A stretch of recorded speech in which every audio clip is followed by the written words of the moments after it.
Hey guys, how are you all? Welcome back to my channel. So, today we are gonna see, what if Tsunade becomes Naruto's sensei and lives with him, Naruto x Tsunade, movie. So before we start, please go check out the author of this fanfic, EiENSenso, link is in the description, also subscribe to our channel, and like this video, so let's begin the video.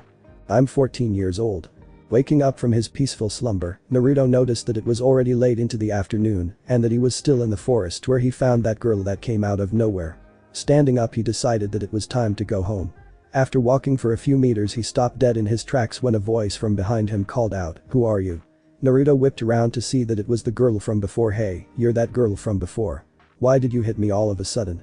The girl rewarded his statement with a glare. "Serves you right, pervert. I am not a pervert, it was an accident, okay? I suddenly got drained by this weird gate thing, there was a flash, and then you appeared at the mention of the gate thingy." Both boy and girl directed their gaze to a spot where it looked like an explosion had happened, but found nothing. Naruto said what is said to the girl. "There was this big gate here a while ago. It was black and had a weird paper thingy on it." The girl directed a skeptical look to Naruto. "I see, and this gate you speak of just vanished after you touched it?" Yeah, a moment of silence passed as the two contemplated what to do. Naruto decided to break the silence by asking, "By the way, what's your name? Isn't proper to say your name first before asking someone else's name?" "Oh, sorry." Naruto stood up and gleefully said, "I'm Uzumaki, Naruto Uzumaki." The girl thought then he must be related to him. "If Tsunade, the best and most beautiful kunoichi in all of Konoha." "Kunoichi? You mean you're a ninja too?" Naruto asked. "That's right. Well, I'm the best ninja and the future Hokage." An image appeared in Tsunade's mind, the image of the smiling face of a young boy, Oni-chan. "My dream is to become Hokage." Seeing that Tsunade looked a bit sad, Naruto approached her and asked, "Hey, are you okay?" I just remembered something." When Naruto started walking out of the area. "Oi, where are you going?" Naruto turned around and replied, "I've got to go home. The Genin examinations are tomorrow." "Wait, do you mind if I walk with you?" "No, not really." Tsunade stood up from her position and followed Naruto out of the area. About halfway before they reached the village, a figure dropped from the trees. Because Tsunade came from a time when Konoha was at war, her immediate reaction was to draw a kunai and face the newcomer. "Who are you?" When it turned out to be none other than the Sandame Tsunade. "He asked Sarutobi-sensei," said a shocked Tsunade. Then more figures dropped from the trees and revealed themselves to be Anbu, who immediately took hold of Naruto and held him down much to his displeasure. "Oij-ai-chan. What's the meaning of this?" Naruto screamed as the Anbu attempted to hold him down. Sandame signaled the Anbu to release Naruto, and they did so. Sandame regarded Naruto and Tsunade before turning to the rest of the Anbu. "All of you return to your posts, nothing has happened." "Hi." They responded before disappearing in a puff of smoke. Sandame turned and addressed the remaining two people. "Now why don't we go to the tower and discuss this matter in private?" Scene change. Standing in front of the Hokage's desk, Naruto and Tsunade stood quietly beside each other. Naruto was about to speak up, but the Hokage beat him to it. "So Naruto, you were training, and then you found this gate that after touching, you felt like it was draining you of energy, and then she appeared. Am I correct?"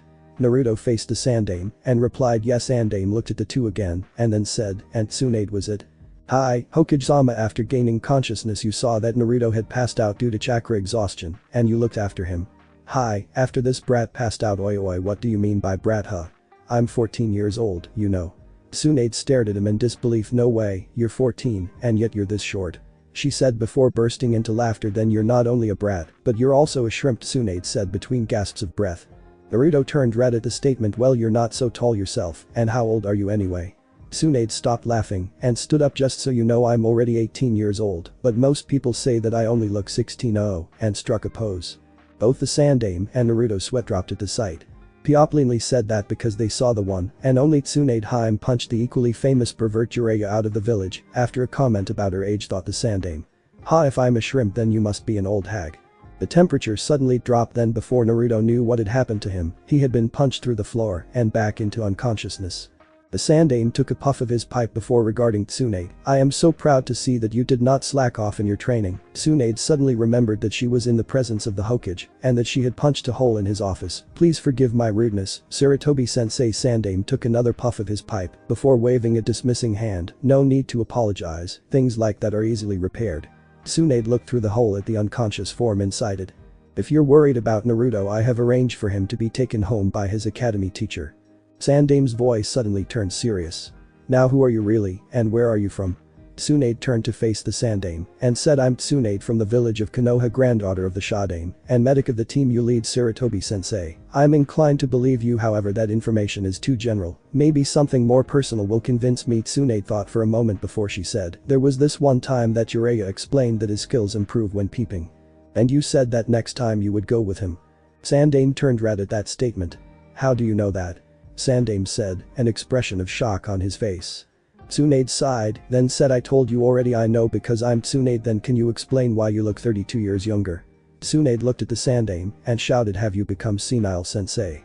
Why would I want to look 32 years younger when I'm not even 50? Sandaime sighed. Then tell me about how you got to the forest that Naruto was training in. Alright, it was when we were on a mission. Then tell me how you got to the forest Naruto was training in. Tsunade sat down and said, alright then, it was when we were on a mission. Flashback. We had been sent on routine scout mission through Earth Country, everything had been going well until Jiraiya, Orochimaru and Tsunade can be seen walking through a forest. While Orochimaru and Tsunade were walking, Jiraiya was walking and scribbling something onto a notepad. What the hell are you doing, Jiraiya? We're in the middle of a mission, you know. Tsunade shouted, irritation clear in her voice. Jiraiya looked up from his notepad and regarded Tsunade for a moment. Jiraiya looked thoughtful for a moment before breaking into a lecherous grin and then returning to his scribbling, giggling all the way. Tsunade stomped over to Jiraiya and swiped the notepad from his hands. What the hell are you writing that's more important than focusing on the mission? Snapping out of his perverted fantasies, Jiraiya decided to answer Tsunade's question. What you are holding right now, my dear still flat-chested Tsunade, is the draft of future best-selling novel in not only in Fire Country, but in all 4 great countries. I will call it Icha Paradise. A few meters from Jiraiya, Tsunade was trembling, and a battle aura seemed to glow around her. Orochimaru, knowing better than to be in Tsunade's way when she's angry, carefully scooted away from her. You pervert. With that battle cry, Tsunade punched Jiraiya into the ground. You think that just because you can put your perverted fantasies on paper that you're a writer now, huh? And with that she proceeded to tear the notepad into little pieces. What the hell do you think you're doing, you flat-chested bitch? Jiraiya shouted from his face-down position. What else? I'm ridding the world of another horrible idea from a perverted freak like you. Tsunade replied. We were too careless, we thought there were no enemies in the area, we were wrong. All 3 suddenly tensed up and shifted into ready stances. Oi Jiraiya, Tsunade, did you feel that? Both of them replied. How many do you think there are, Orochimaru? Tsunade asked. Orochimaru's eyes darted left and right, looking for the slightest distortion in the trees. 4, possibly 5, most likely all Jounin. Yosh. Finally some action, this mission won't be so boring after all. Jiraiya exclaimed while pulling out a kunai from his holster. Don't let your guard down, the enemy appears to have some skill as well. Tsunade exclaimed. The 3 started moving through the forest again, tension clearly seen on their faces.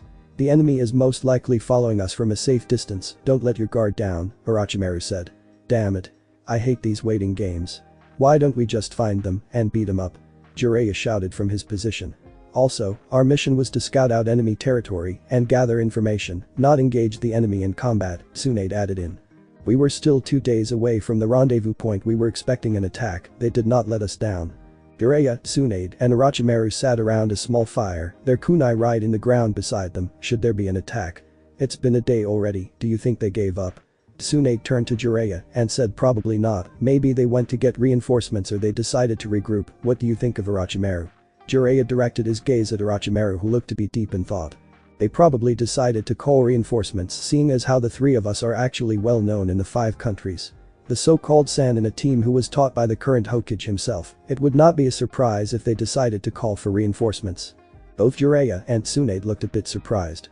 Weareth it famous, which means Orochimaru continued that we will have to expect a bigger, more coordinated attack. Both Jiraiya and Tsunade nodded, seeing that once again, that Orochimaru was right. It was to be decided that Jiraiya was to take the first shift. After a few minutes Jiraiya started to feel drowsy and unable to resist, fell asleep himself. In the shadows of the treetops, a group of 10 stone nin waited. A man with long black hair whom I will call Stone EiENSenso was directing his men. Alright, there he said, pointing at a man whom I will call Stone Nina. Take 2 men to the ground, set up a perimeter around those 3, and ready. That Stone Nina nodded and pointed at 2 other men situated on branches behind him and disappeared. Yosh, now you, he said, addressing a stone nin to his left, take another squad and drop down to about mid-level of these trees and commence the attack on my signal. Stone nin, as I will now call him, nodded and disappeared along with 2 others and positioned themselves a few branches lower than Stone EiENSenso. The hand signal later, and the attack had begun. A barrage of kunai from Stone Nin's squad flew towards the 3 blankets that were situated on the forest floor. The kunai hit, sticking into their targets with dull thuds. Slightly surprised that the barrage actually hit their target, Stone Nin and his squad decided to confirm their kill. Picking the blankets, Stone Nin and his squad did not have time to escape, as 3 explosive tags that were attached to logs exploded, ending the lives of Stone Nin and his squad. Stone Nina's squad had noticed the explosive tag and Kawarimi combo a little earlier and quickly made hand seals Doten. Tsuchi Tate no Jutsu Doten. Earth shield technique and slammed their hands into the ground, creating a wall of earth to shield them from the explosion. After the explosion their shields were completely obliterated, but the Stone Nins themselves remained unharmed. Tsunade appeared from behind Stone Nina and quickly delivered an earth-shattering punch to his gut, grabbing him by the vest. Tsunade lifted him just in time to block 2 incoming kunai from her left. Discarding the corpse, Tsunade ducked a swipe from a wrist blade, grabbing the outstretched arm, she pushed at the elbow joint of the attacker. Satisfied to hear a loud snap from the assailant's arm, she stepped back just in time to avoid a downward slash from the one remaining Stone Nin and allowing it to cut the arm right at the elbow. Shouting in pain, the Stone Nin grasped at where his forearm used to be. Quickly moving behind the still active Stone Bin, Tsunade tripped him and, as he was falling, she plunged a severed forearm that still had a wrist blade attached right through him. From his position in the treetops, Stone Nine regained composure just in time to see Tsunade attack Stone Nina's squad. He was about to order the rest of his squad to go and assist, but instead of finding his squad, he only found 2 corpses riddled with needles and another corpse nailed to a tree by a sword.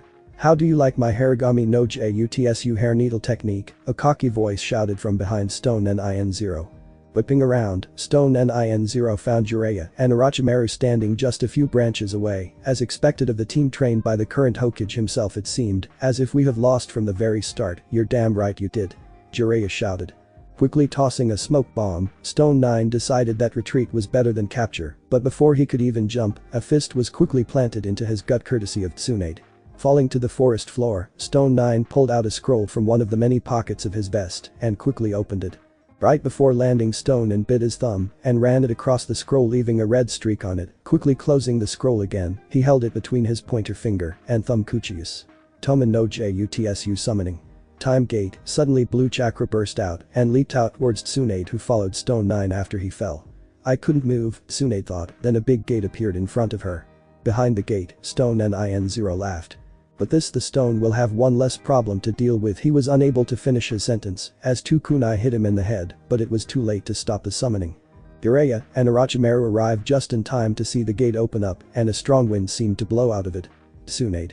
Jiraiya and Orochimaru shouted at the same time while trying to get closer to her. However, the wind was too strong. There was a bright flash, and when I woke up, I was near that kid. Then flashback. Tsunade took a deep breath after telling the story. The Sandaime looked at her and took a puff of his pipe. "I see. Such a summoning is considered rare even in this continent." Tsunade looked at the Sandaime. "What do you mean, Sensei?" The Sandaime took another puff of his pipe before replying. "Tsunade, the ninja wars have ceased. We are now in a time in wherein Konoha is at peace." Tsunade looked shocked. "What? That gate you saw was probably a very rare summoning in which the user can send an enemy of theirs to whatever time period they want." Tsunade looked on in disbelief, but like that was said to have been lost. "That still does not change the fact that you are in the future, Tsunade."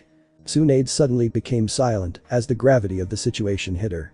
Seeing his student like this, the Sandaime decided to brighten up the situation. "There may be a way to return you to your own time in the Scroll of Forbidden Seals. I will look into it. For now, why don't rest and have a look at what your efforts during the war brought."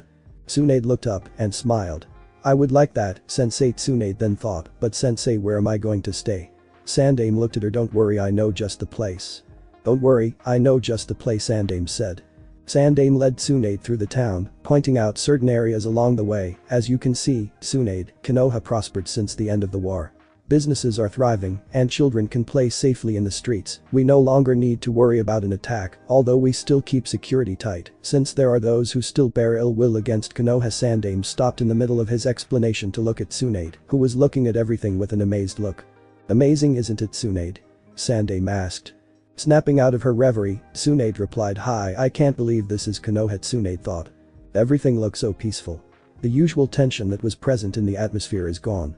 Averting her gaze from a nearby store, she asked the Sandaime, "This was what Aji-sama and everyone were fighting for, right, Sensei?" Her face softened. Yes, Tsunade, this was what Shodai-sama and Nidame-sama were fighting for, peace. The two of them stopped in front of a rather extravagant-looking inn. The sign out front said Inagawa. Sandame stepped inside and approached the counter. Excuse me. I would like to rent a room for my niece here. The elderly woman who was slightly dozing off behind snapped to attention and greeted them with a warm smile. Ara. Hokage-sama. Please excuse my behavior, the inn has been very busy lately and… No need to apologize, it's quite alright, Sandame said. As I was saying, I would like to book a room for my niece. She has recently arrived from Earth Country and will be staying here for a while until she can set up permanent residence.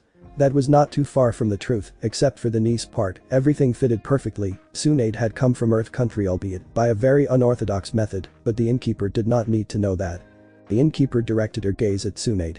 It is an honor to have a relative of the Hokage staying in our inn, she said, then bowed. Tsunade did likewise. Thank you. The innkeeper reached behind the desk and pulled out a key. Here is the key to your room, please excuse me, I did not catch your name. It would sound strange or suspicious if people find out that I'm named after someone famous who is supposed to be older than I look. From what I gathered from Sensei's speech a while ago, there seems to be another, older me this time. It would be wiser if I use a false name. Tsunade thought. Rieko, Shimada Rieko, pleased to meet you. Handing the key to Tsunade, the innkeeper said, your room is down the hall, Rieko-sama, it is the one with the number 7 on it. If you would like, there is an onsen in the back, use it as you wish. There is also a pachinko parlor and gambling area downstairs if you are into that.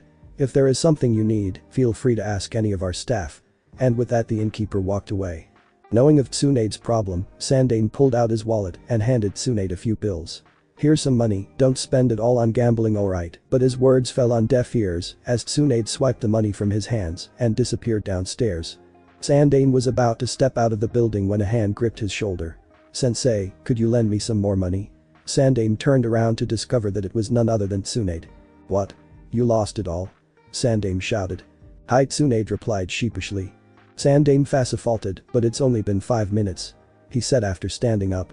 Well, you know I'm a bit unlucky, Sensei. Sandane directed a skeptical look her way. Okay, always unlucky, but I just can't help it. Sandane sighed and pulled out another wad of bills. This the last amount I am going to give you, but he was unable to finish his sentence as Tsunade once again swiped the bills from his hand and disappeared downstairs. Not wanting any more of his money to be taken, Sandane immediately poofed away. Later, or should I say 5 minutes later. Tsunade lowered herself into the hot bath and relaxed as the water soothed and relaxed. This is great. I never got a chance to relax like this during the war. She looked down at herself and noticed the necklace that hung from her neck. Nawaki. I wish you would have been able to see this. Konoha is at peace with all the fighting, the sacrifices, it's all over. Scene change. It was the day of the Genin exam and it was Naruto's turn. Alright Naruto, to pass this exam you need to make 3 bunshin. You can do that, right? Iruka asked from the examiner's table. Naruto laughed, then said no problem Iruka-sensei, this'll be a piece of cake. He then formed a hand seal and shouted Bunshin no Jutsu. There was an explosion of smoke and for a while, nothing happened until it started raining forearms in the examination room. The examiners suddenly found themselves being held by forearms in all sorts of places, although Iruka can be seen seething and a vein visible on the side of his forehead. The vein only increased in size as the forearm that had latched onto his shoulder pulled itself to the side of his face and stuck a finger in his ear. Naruto. You fail. Iruka shouted while removing the appendage, after which he threw at Naruto, hitting him dead center in the groin. As Naruto collapsed, the other Chunin examiner, Mizuki, turned to Iruka. Iruka-sensei. Why don't we just let him pass? I mean, it is his 4th time. You know, Iruka gave Mizuki a stern look at Mizuki-sensei. To pass this test, a student must be able to make at least 3 bunshins. Failing to do so will result in not passing the exam. Just look at this. Iruka gestured at the room filled with wiggling forearms. He could not even make a proper bunshin. If we let him become a genin, now it will only result in disaster. That is swing. Naruto looked at the parents that came to congratulate their children for passing the genin exam. 2 parents were looking in Naruto's direction. Hey, isn't he, you know? That parent whispered, I'm glad they didn't let that boy graduate. After all, he is, though we're not allowed to talk about that in public, you know the law. Back at his swing, Naruto was about to continue sulking when a figure covered his light. Hey shrimp, what are you doing all the way over here? Naruto looked up from his position to find Tsunade staring down at him. Oh, it's just you. Tsunade looked offended by the statement she was about to retort when Naruto got up from his swing and started running to the opposite direction of the academy. Boy, where are you going? Tsunade shouted, but it was too late, Naruto was gone. It's the 4th, Naruto thought as he gazed at the sunset. After his run-in with Tsunade, Naruto decided to visit one of his favorite spots in Konoha, the top of the Hokage monument. "I didn't expect to see you here, Naruto-kun," a voice called out from behind Naruto. He glanced at the direction of the voice and saw the other Chunin examiner Mizuki. "Don't be too angry at Iruka-sensei, he's only doing his job," he said as he sat down next to Naruto. A few minutes of silence passed. "Shall I tell you about the special method of passing the Genin exam?" Mizuki inquired. Naruto looked up from his sitting position at Mizuki's face. Scene change. Iruka was awakened from his sleep. A loud knocking that could be heard from his door. Woke it be at this hour. He opened the door to find Mizuki behind it, breathing heavily. "Iruka. It's Naruto, he's stolen the scroll of forbidden seals." Mizuki shouted. "Hokage-sama has ordered all available ninja to search for him and retrieve the scroll," and with that, Mizuki turned and left. Iruka quickly dressed and ran out of his house, locking the door on the way. Why would Naruto take the scroll of forbidden seals? It doesn't make any sense, Iruka thought while jumping across rooftops. There is only one place Naruto could be. If they have not found him yet, Iruka hoped that he could find Naruto first so that a big misunderstanding could be prevented. In the streets below, lone Kunoichi noticed that and Chunin are moving about in such a fashion that was only seen during attacks or if an intruder is found. What's going on? Isn't that the shrimp's teacher? Maybe something happened to the brat. And with that thought, Tsunade leaped up from the streets. Scene change. "Gosh, that's one technique down, maybe Iruka-sensei will let me pass the exam now." Naruto stood in a small area with a fallen log, panting from exhaustion. Hearing someone drop from the trees behind him, Naruto turned to face the newcomer. "Naruto. What are you doing with the scroll of forbidden seals?" Iruka said after dropping from his hiding spot in the trees. Exhaustion could be clearly seen from his face as he was panting and sweating heavily. "It looks like I've found," Naruto sighed while scratching the back of his head in an embarrassed manner. Ano-sa sensei. "I've learned one of the techniques from this scroll, now you'll let me pass, right?" "Right." Naruto exclaimed while bouncing around Iruka. That could only be attributed to Naruto's hyper behavior. "He's been training all this time," Iruka thought as he examined Naruto's condition. "What are you talking about, Naruto?" he questioned as Naruto's last statement sunk in. "You know, if I master a technique from this scroll you let me pass the Genin exam, Mizuki-sensei said so." Naruto explained through closed eyes. Mizuki did what Iruka managed to say before suddenly grabbing Naruto and shielding him from a giant shuriken that would have otherwise cleaved Naruto in half. "Thank you for retrieving the scroll for me, Naruto-kun." Now handed over to a voice that belonged to none other than Mizuki, who was perched on one of the trees in the area. Naruto doesn't listen to him, he only wants the scroll for himself. Iruka shouted from where he positioned himself after removing the shuriken. "Shall I tell you a secret, Naruto-kun? About why the village directs those cold looks at you? About why they hate you?" Mizuki shouted. Naruto froze in his place and looked at Iruka-sensei. What's he talking about? Fear clearly seen in his eyes. "I'll tell you then, you know the demon fox that attacked years ago, right? It was said that the fox was destroyed by the Yondaime, but that's not true. The truth is it was sealed into a newborn baby you." It all makes sense. The cold stares the hate directed at Naruto thought as visions of the cold stares he received in Konoha came to mind. "That's right, Naruto, you're the demon fox, responsible for the deaths of hundreds of people, Iruka's parents included. Did you actually think he was being nice to you? No, he was only waiting for his chance to avenge his parents' death." Naruto looked at Iruka, terror clearly visible on his face. "Wait. Naruto, it's not like," Iruka shouted as he saw Naruto bolt into the forest. "Wait." Demon Mizuki shouted as he chased after Naruto. Iruka stood up and also gave chase. Mizuki saw Naruto and threw his giant shuriken. "I've got you." Naruto was sliced cleanly in half, only to explode in a puff of ninja smoke, a log sliced in half replacing him Kawarimi. Mizuki saw another Naruto and jumped after giving him a kick in the side. Naruto hit a tree and exploded in a puff of ninja smoke, revealing Iruka. Still protecting the demon, Iruka, Mizuki said to the fallen Iruka with a sneer. "He's not a demon, he is one of my precious talented students," Iruka said. "He may have low grades and he just pulls pranks most of the time, but Naruto is one of the most hardworking ninja that I have ever seen." "Very nice, Iruka, you can tell that when you meet in the next world," Mizuki said as he pulled out a kunai and thrust it toward Iruka only to stop halfway when a kunai flew from his left and hit his arm. "Don't you dare lay a finger on Iruka-sensei," Naruto shouted from his position, the scroll of seals placed near him. "If you try to hurt Iruka-sensei again, I'll kill you." A strong wind blew across the area as Naruto formed a hand seal Kagebunshin no Jutsu. There was a huge puff of smoke and when it cleared, Naruto's covered the entire forest. Mizuki stumbled back and fell. "Hey, what's wrong, huh?" shouted the multiple Narutos in unison. "If you're not going to attack, then we will." And thus commenced the most painful experience in Mizuki's life. Dawn had arrived, and with a beaten Mizuki behind him, Naruto looked at Iruka. "I did it, sensei," he exclaimed before falling like a sack of bricks. From his place near the tree, Iruka smiled.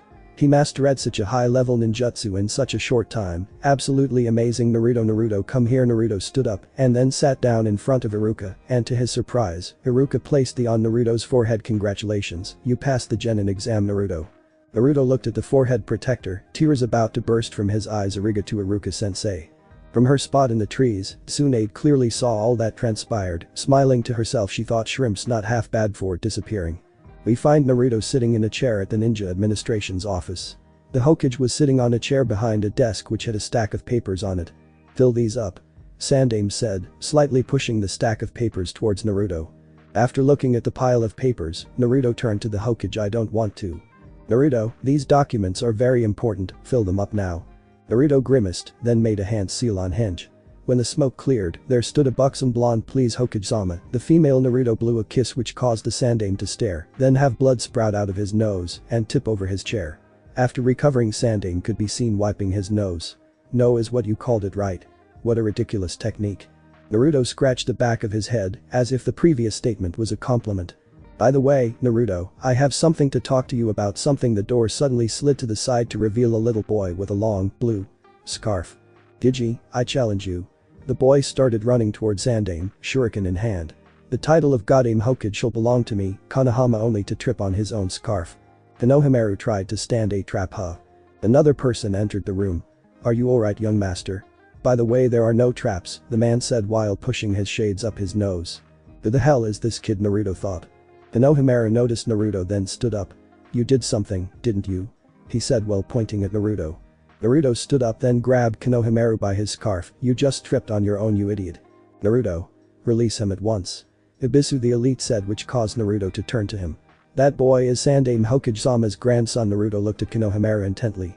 "He's the same as everybody else, he just sees me as the Hokage's grandson." Konohamaru thought, what's wrong? Too scared to hit the grandson of the Hokage.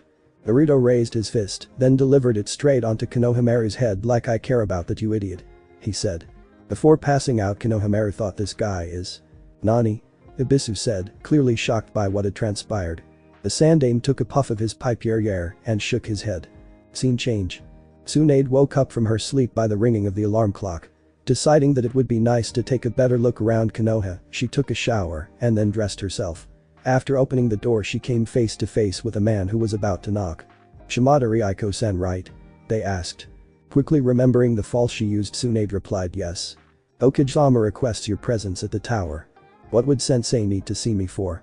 Tsunade thought, "Alright, please tell him that I will be there immediately." I said before poofing away. After reaching the tower, Tsunade stood in front of the Hokage's office. "Hokage-sama is expecting you to please enter," the lone bodyguard said. Tsunade entered the office and the doors closed behind her. "You wanted to see me, sensei?" she asked. The Hokage turned from the big window which had a spectacular view of Konoha. "Yes, Tsunade, it concerns your permanent residence. I have found a suitable place," he said while handing a small piece of paper to Tsunade. "It was the only place we could find on such short notice. It is a little small, but I am sure it will fit your needs." "Thank you, Sensei," Tsunade said before turning around and exiting the office. As the doors closed behind her, Tsunade failed to see the wide grin that was on Sandaime's face. Scene change. Naruto sat on a log with Konohamaru. The name Hokage isn't something which is that easy to obtain. It takes a lot of hard work and determination to be worthy of the name. And if you want the title of Hokage so much, Naruto turned to Konohamaru, "You're gonna have to beat me for it." Konohamaru stood up and turned his back to Naruto. Talking, as if you know everything." Konohamaru faced Naruto again. "I quit being your follower, from now on we're rivals. You had better be prepared for the day when I take the title of Hokage from you." "I look forward to that day," Konohamaru, Naruto said while walking away, waving with one hand. Konohamaru stood at attention and gave a salute to Naruto's retreating back. Scene change. Pulling out the keys to his apartment from his pocket, Naruto could think of nothing better to do than sit down, have a cup of ramen, and then sleep. After sniffing himself, he decided that a bath would be nice too. Entering his apartment, he immediately noticed something strange. Everything looks cleaner. After a few more steps, Naruto picks up the sound of running water. Silently creeping towards the bathroom door, Naruto pressed his ear on the door to listen. No, Naruto would not know why someone would break into his house just to use his bathroom, but that doesn't matter. Picking the door open, Naruto was rewarded by the sight of a naked Tsunade, who was currently enjoying a nice shower after cleaning the somewhat dirty apartment that her sensei had given the key to. Seeing that somebody had burst into what she presumed was her shower, Tsunade reacted, as any powerful female in any anime would hentai. She raised back her fist and planted it on the side of Naruto's face, sending him through the nearby wall. The Sandaime Hokage had just finished another round of paperwork. Sometimes he felt like being Hokage just isn't worth it. As he finished stacking the paperwork, he felt a strong killing intent, and it was getting closer to his office. After doing that thingy where he takes off his robe and appears in his battle armor, he decides to use a camouflage cloth, you know, those blanket things they use to blend into the surroundings, and hide beside the door. A big mistake, as the door, which Sandaime knew to only swing outwards into the hall, swung inwards and was torn off its hinges by being swung the wrong way. His reaction proved to be too late, as the door flattened him against the wall. Into the office stormed an obviously pissed off Tsunade, dragging a Naruto who was sporting a black eye Sarutobi sensei. "I have something to discuss with you," she cried out in a disturbingly sweet voice. She looked around the office and found a human-shaped indentation on the wall. Peeling off the door and found the great Sandaime pasted on the wall, cracks forming around the indentation made by her slamming him into the wall with a door. A few minutes later. "It was the only place we could find on such short notice," a now conscious Sandaime said, dressed once again in his robes. Tsunade, who was seated across the table from him, frowned. "I was not informed that I would be living with this brat," and slammed her hands onto the desk, causing it to creak due to her monster strength. Naruto had regained consciousness just in time to hear the last part. "Yeah, I mean, who would want to live with an annoying old hag like her?" he said while pointing at Tsunade. The Hokage watched as the two bicker like children. "Enough. Both of you," shouted. The two immediately stopped and sat down quietly in their chairs. "Naruto, Tsunade has no place to stay, and having her live at the hotel does not sound good for my wallet or Konoha's treasury, so she will be living with you for a while, okay?" "But why at my place?" Naruto asked. "Because other than me, Tsunade doesn't know anyone else in Konoha, and since you met her first, it would be ideal to let her stay with you. She's new in Konoha. That means she doesn't know about the Kyuubi." Naruto thought. "Fine then. But I'm doing this just because you asked me to." "Jai-chan," Naruto replied, a grin on his face. "Very well then, remember to report to the Genin assembly tomorrow, you are dismissed," the Hokage said. "Okay then, John," Naruto exclaimed as he walked out of the office. Through the window of his office, the Hokage watched Naruto leave the tower. "Tsunade. Do you know why that kid appears to be hated by the entire village?" the Hokage said, turning to face Tsunade, who was behind him. "It was because some kind of demon was sealed into him, right?" Tsunade replied. "Correct, however that's not everything." The Hokage related the entire story of the fourth dying, getting sealed into Naruto, etc.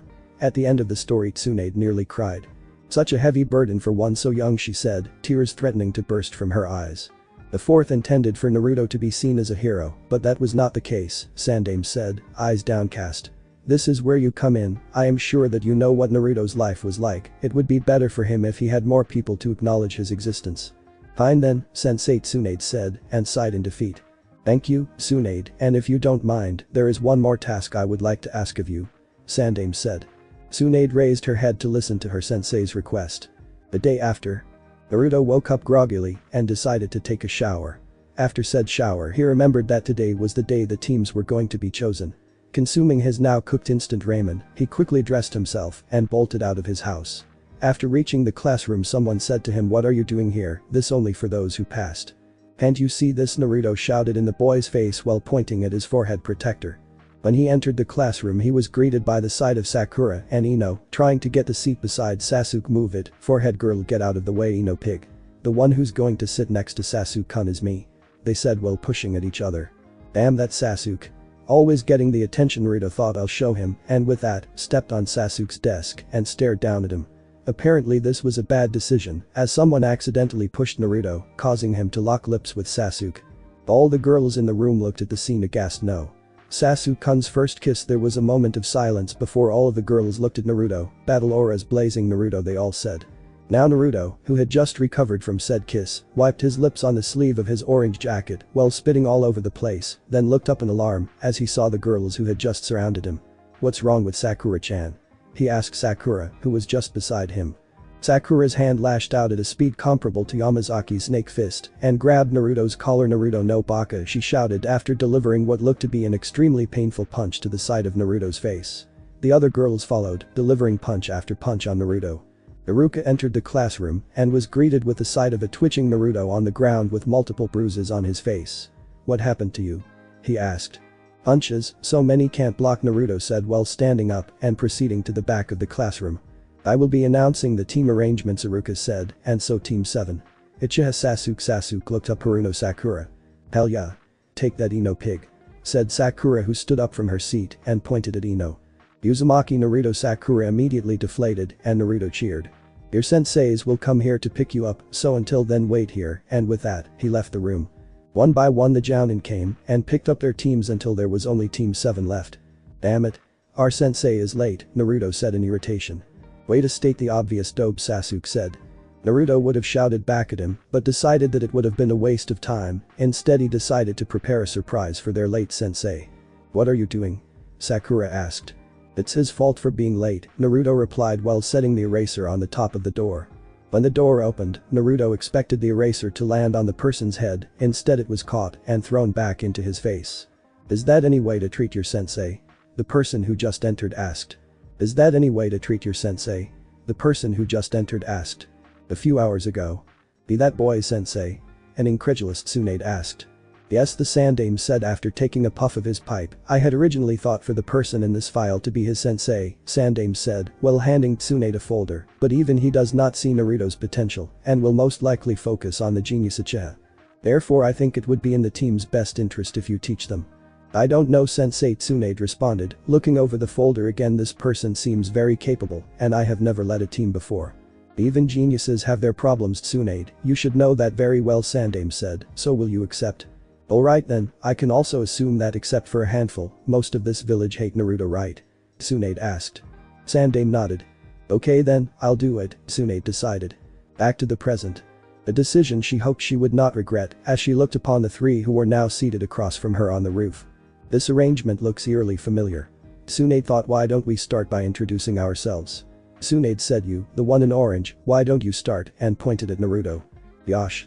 My name is Uzumaki Naruto, I like ramen and Iruka sensei. What I don't like is waiting for my ramen to cook and perverts, and my dream is to become Hokage." "Even though you are one yourself," Tsunade thought after remembering her previous meetings with Naruto. "Hokage, huh? We'll see." Sakura, seeing that it was her turn, decided to speak up. "Haruno Sakura, my likes are." She blushed and looked at Sasuke. "My dream for the future is to blush and look at Sasuke again. What I dislike is the words." Naruto pouted. "She is more concerned about love than being a ninja, I'll fix that later." "And you?" Tsunade gestured at Sasuke. Uchiha Sasuke, likes. None, dislikes. None, I don't have a dream, but I have a goal, that is, to kill a certain man. Sasuke-kun is so cool. Sakura thought.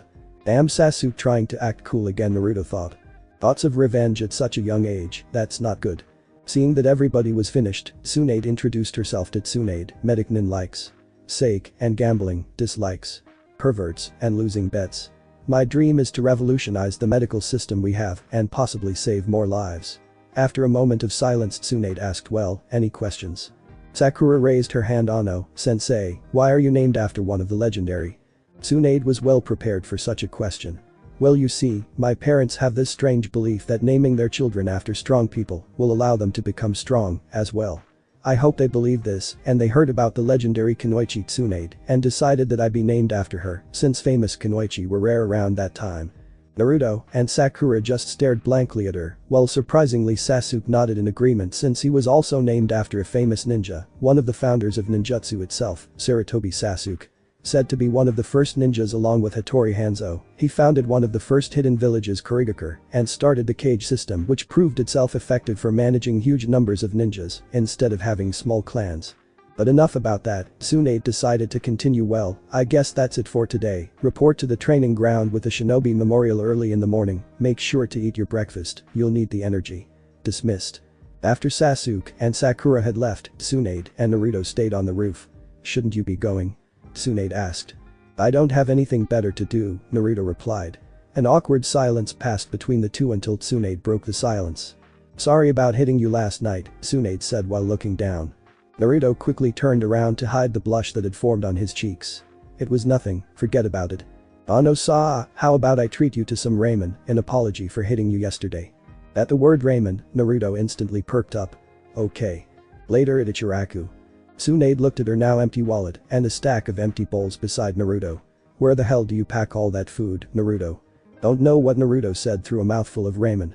After eating his ramen, Naruto and Tsunade walked back to their apartment after entering and taking their respective baths. They noticed that there was only one bed. "I'm sleeping on the bed," Tsunade declared. "No way. I'm sleeping on the bed," replied Naruto. It was like that for a while until Tsunade thought of a solution. "Why don't we gamble for it, one game of cards, loser sleeps on the couch." Never to back down from a challenge, Naruto hastily accepted. "Alright. Get ready to sleep on the couch, Tsunade." Tsunade explained how they were going to play, 13 cards each, good, better, and best hands, the one with more winning combinations win. The game was on. Tsunade shuffled and cut the deck, after which dealt the cards. A pair, a full house 5, and a straight flush. "It's impossible to lose," Tsunade thought as she arranged her cards. "Ready?" Tsunade asked. "Yeah," Naruto replied as he finished arranging his cards. "Here we go," Tsunade said as she laid down her first 3 cards, a pair of 10s and a 2. Naruto laid down his first hand, which was composed of a pair of 8s and a 5. Tsunade -1, Naruto 0. Tsunade placed her second hand down, a trio of 5s and a pair of kings, full house, she said. Naruto placed his own cards down, a full house composed of a trio of 7s and a pair of 2s. Tsunade 1, Naruto 1. "This is it," both of them thought as they reached the last hand. The tension was so thick that you could cut it with a knife. Tsunade slowly puts her hand down, a straight flush composed of straight and all diamonds. Seeing the shock on Naruto's face, Tsunade was about to declare victory when Naruto, who still maintained the shocked expression, slowly placed his cards on the table. "Flush," Naruto said slowly. Now it was Tsunade who was shocked as she saw that Naruto had won. A royal flush, all diamonds. Tsunade 1, Naruto 2. "Looks like I won, D-chan." He placed emphasis on the chan, which only served to irritate Tsunade further. "Just you wait, you little shrimp, I'll get back at you for this." "Dream on, old hag." "Uzumaki Naruto never loses," Naruto proclaimed triumphantly while adding a thumbs down for effect. Later. Tsunade stirred in her sleep as she heard the sound of someone tossing and turning. She followed the sound to find Naruto, who was tossing and turning in his sleep, tears streaming down his cheeks. After draping the blanket over him, Naruto seemed to calm down. "Don't worry, Naruto, with me as your sensei I will make sure that your dream will come true," and after saying that, she planted a kiss on his forehead. Later that morning. Naruto woke up feeling a little bit more refreshed than usual. After looking around the apartment, he saw that Tsunade was nowhere to be found. She must have gone ahead. A quick bath and some cup ramen later.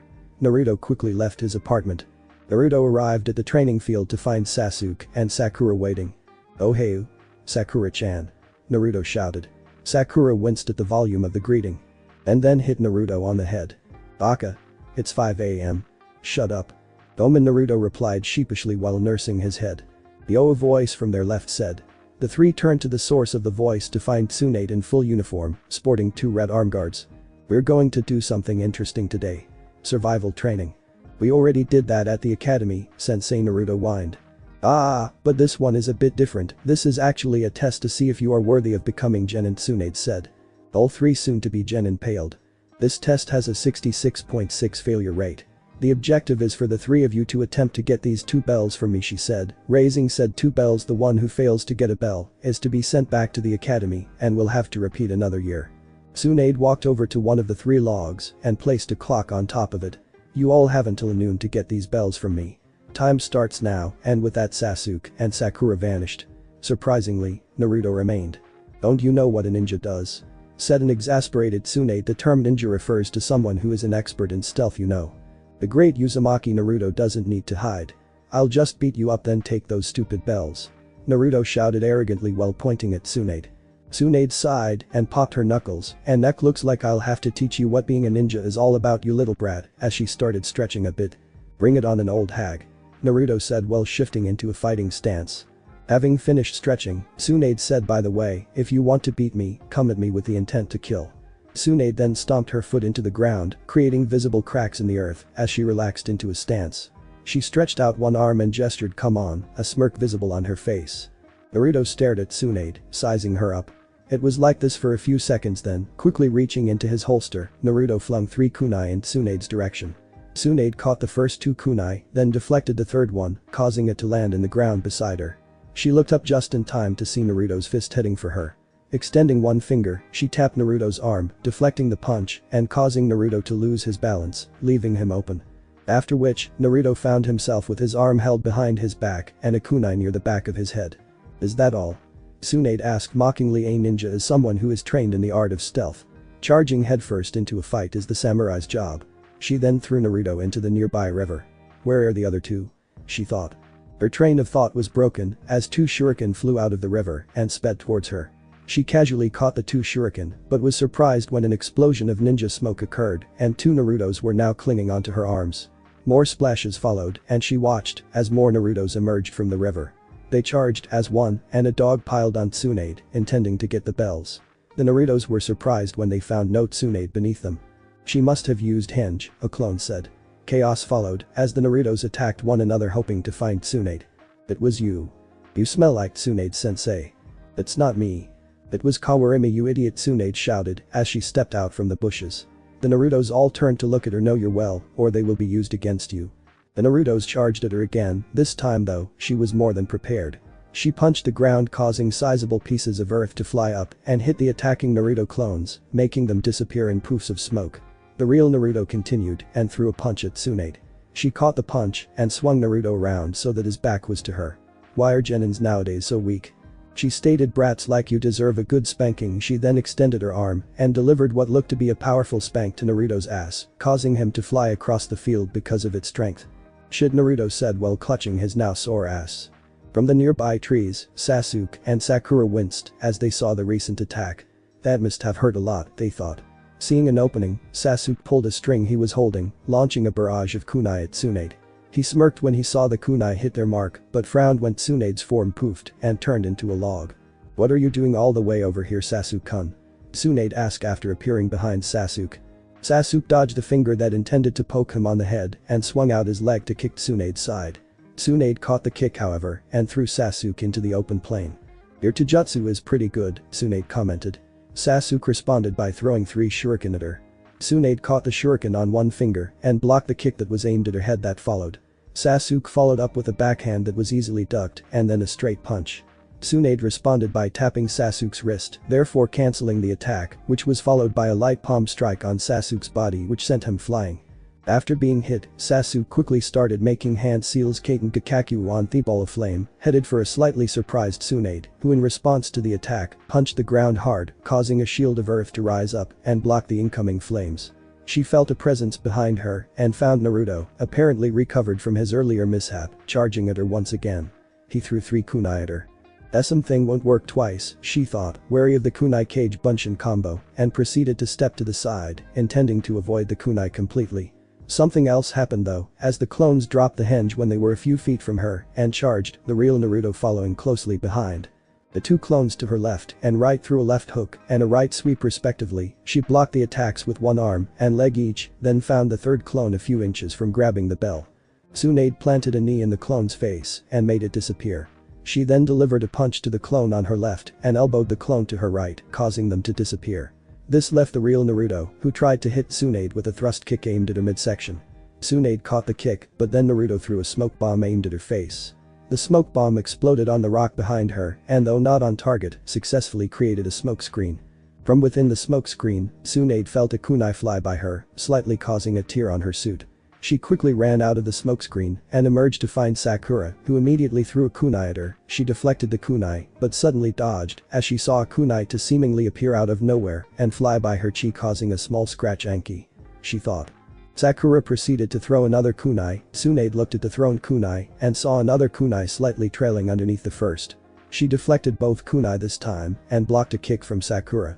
Ring, the sound echoed throughout the field as the clock indicating the time limit signaled the end of the test.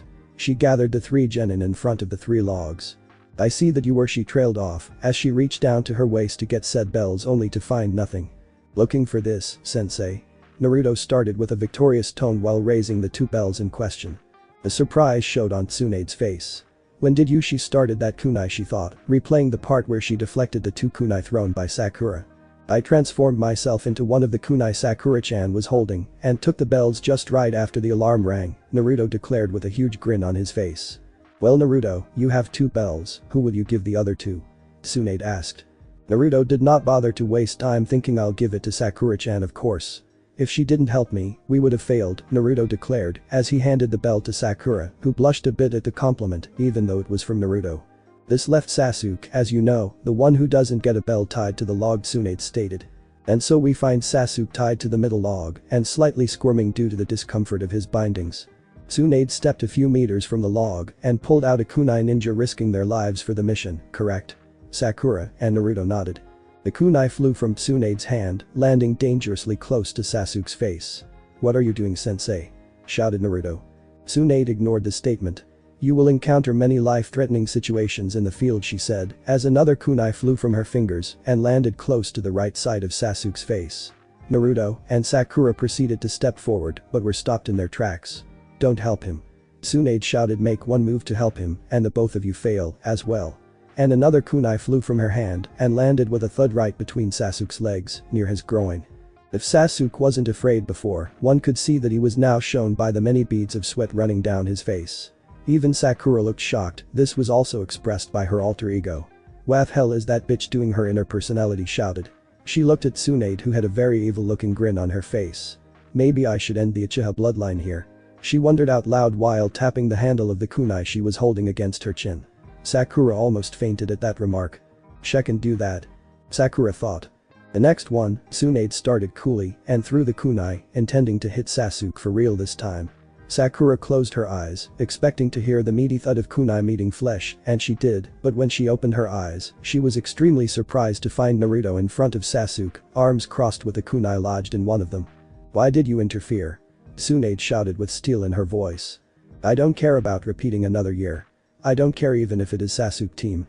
I can't just stand by and watch a fellow Konoha shinobi be harmed," Naruto shouted with determination. Tsunade proceeded to step towards Naruto, stopping in front of him and poked him in the chest, sending him crashing into Sasuke, who was tied to the log. "Out in the field, you will be forced to make harsh decisions. Are you prepared for that?" Tsunade asked. She then raised a kunai in front of Naruto and brought it down. "Shit. I can't move," Naruto thought as he closed his eyes and prepared for death. Wondering why he did not feel anything, he opened his eyes and was shocked to see Sakura in front of him, trying vainly to stop Tsunade's attack. "Sakura-chan," Naruto shouted. "So strong," Sakura thought as she struggled to hold Tsunade's attack, her feet making indentations in the earth from the force of Tsunade's attack. She then saw Tsunade's hand move and prepared for the inevitable. She could not help but stare when she felt a hand ruffle the hair on her head. "You all passed," Tsunade said with a smile on her face. Sakura's knees gave way and she collapsed. Naruto and Sasuke stared agape. "Oi. Oi. What do you mean by that?" Naruto shouted. "It's just, as I said, you all pass," she said matter-of-factly. "There will be missions that will endanger the lives of you and your teammates. Nothing is more important to a team than teamwork. This test was meant to test if you were capable of teamwork, and you pass with flying colors." Sakura sighed in relief, then she started to giggle, which after a few moments turned into laughter, and Naruto joined in while Sasuke just smiled a bit. "Naruto, come here," Tsunade said. Naruto did so and was startled when Tsunade grabbed his arm and pulled out the kunai, eliciting a shout of pain from Naruto. "Be quiet," Tsunade ordered, which caused Naruto to do so. She then raised a hand that was glowing with chakra to the wound, healing it completely. Naruto stared at the spot where his wound had been with awe. "Ano-sa, Ano-sa, are you going to teach me that, sensei?" Naruto asked excitedly. "We'll see," Tsunade responded. She unties Sasuke and once again faces the three genin. "As congratulations for passing the exam, how about I treat you to some dinner?" "Yasha. Let's have ramen," Naruto exclaimed. "Ramen sounds good," Sakura stated while Sasuke just nodded his head. Later. They had just finished eating ramen and were about to leave. "Well, I'm off to the Jounin meeting. Team 7 starts its duties tomorrow," Tsunade said and left. Sasuke also left, giving a grunt as a sign of goodbye, leaving Sakura and Naruto. "Want me to walk you home, Sakura-chan?" Naruto said with glee. "No need for Naruto, I'll be alright," Sakura said while pumping a fist in the air. Oh, Naruto replied, "Okay then, see you tomorrow, Sakura-chan." And with that, Naruto turned to leave, but stopped when a hand clutched his shoulder. He turned around to find that it was Sakura. "What's wrong with Sakura-chan?" "Thanks for teaching me a valuable lesson back there, Naruto," she said, after which she gave him a quick peck on the cheek before running off. Naruto touched the spot that Sakura kissed. "I was just kissed by Sakura-chan," Naruto thought.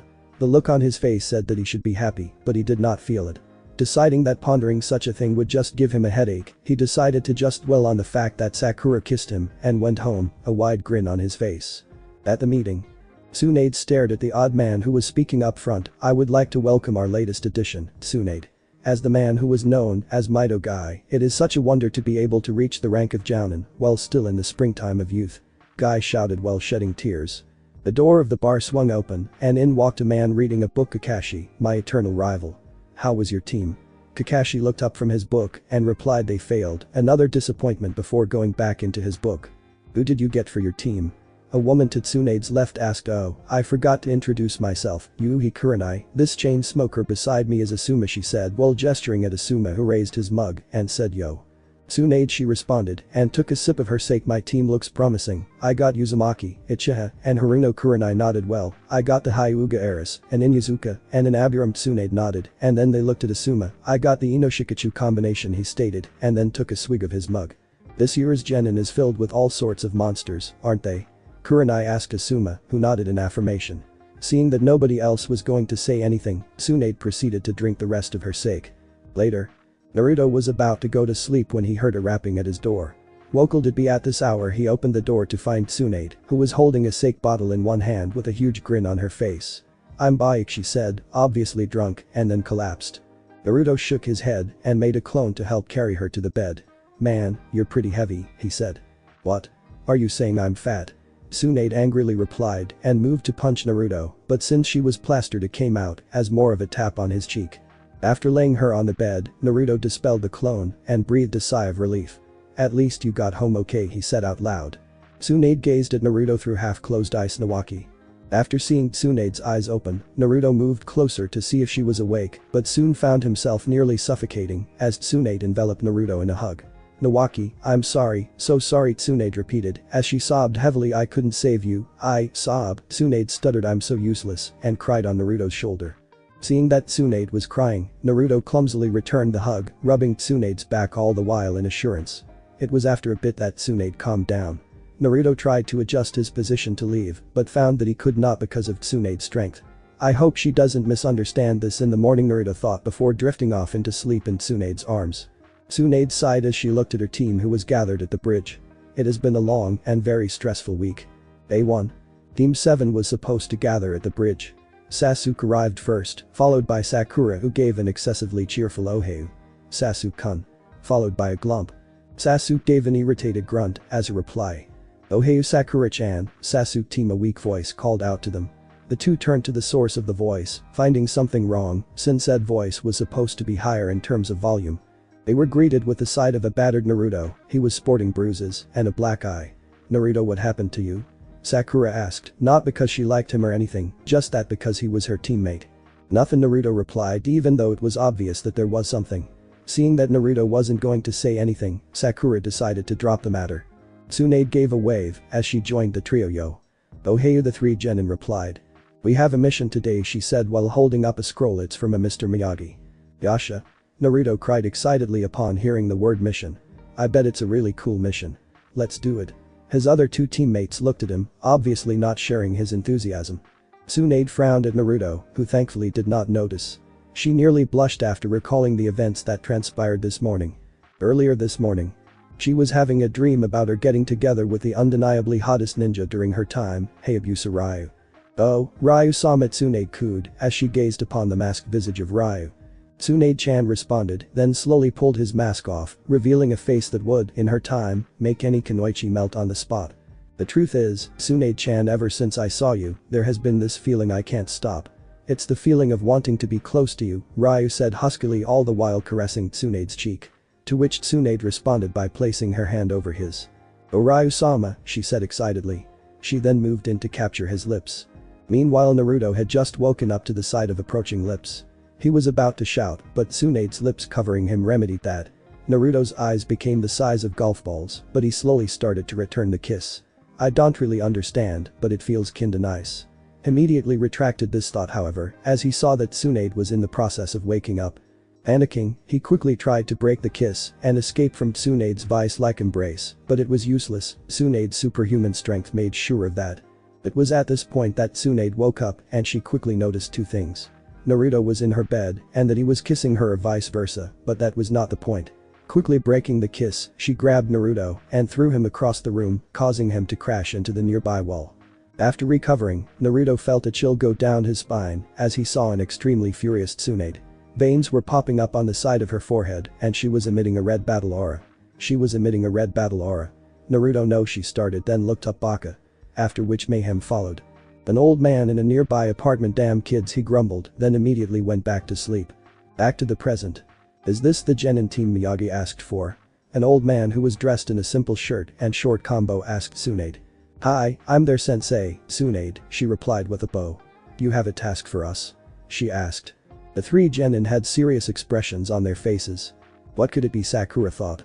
I bet it's a super cool mission, Naruto thought excitedly while slightly jumping up and down, bubbling with energy.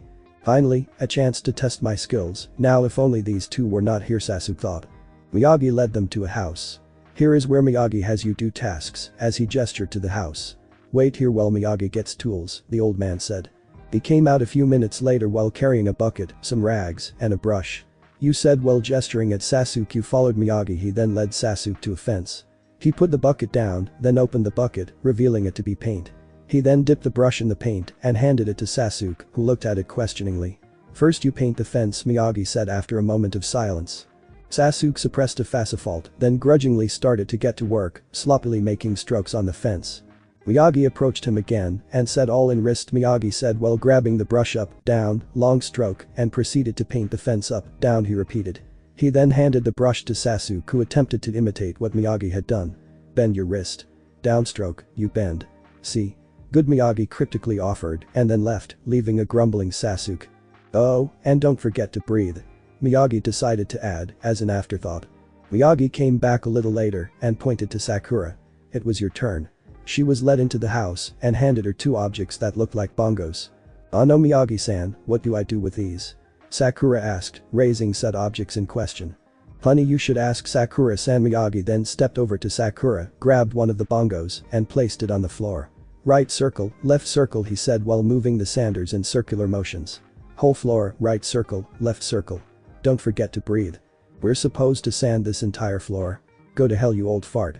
It was shouted by inner Sakura. The real Sakura, however, restrained herself, and all that could be seen from her was that her left eyebrow was twitching. Knowing that it would be useless to complain, she grabbed the sanders and got to work. Naruto had been patiently waiting for his task and was relieved to see Miyagi come out of the house and approach him. He was not only bored, but being alone with Tsunade was kind of awkward for him right now.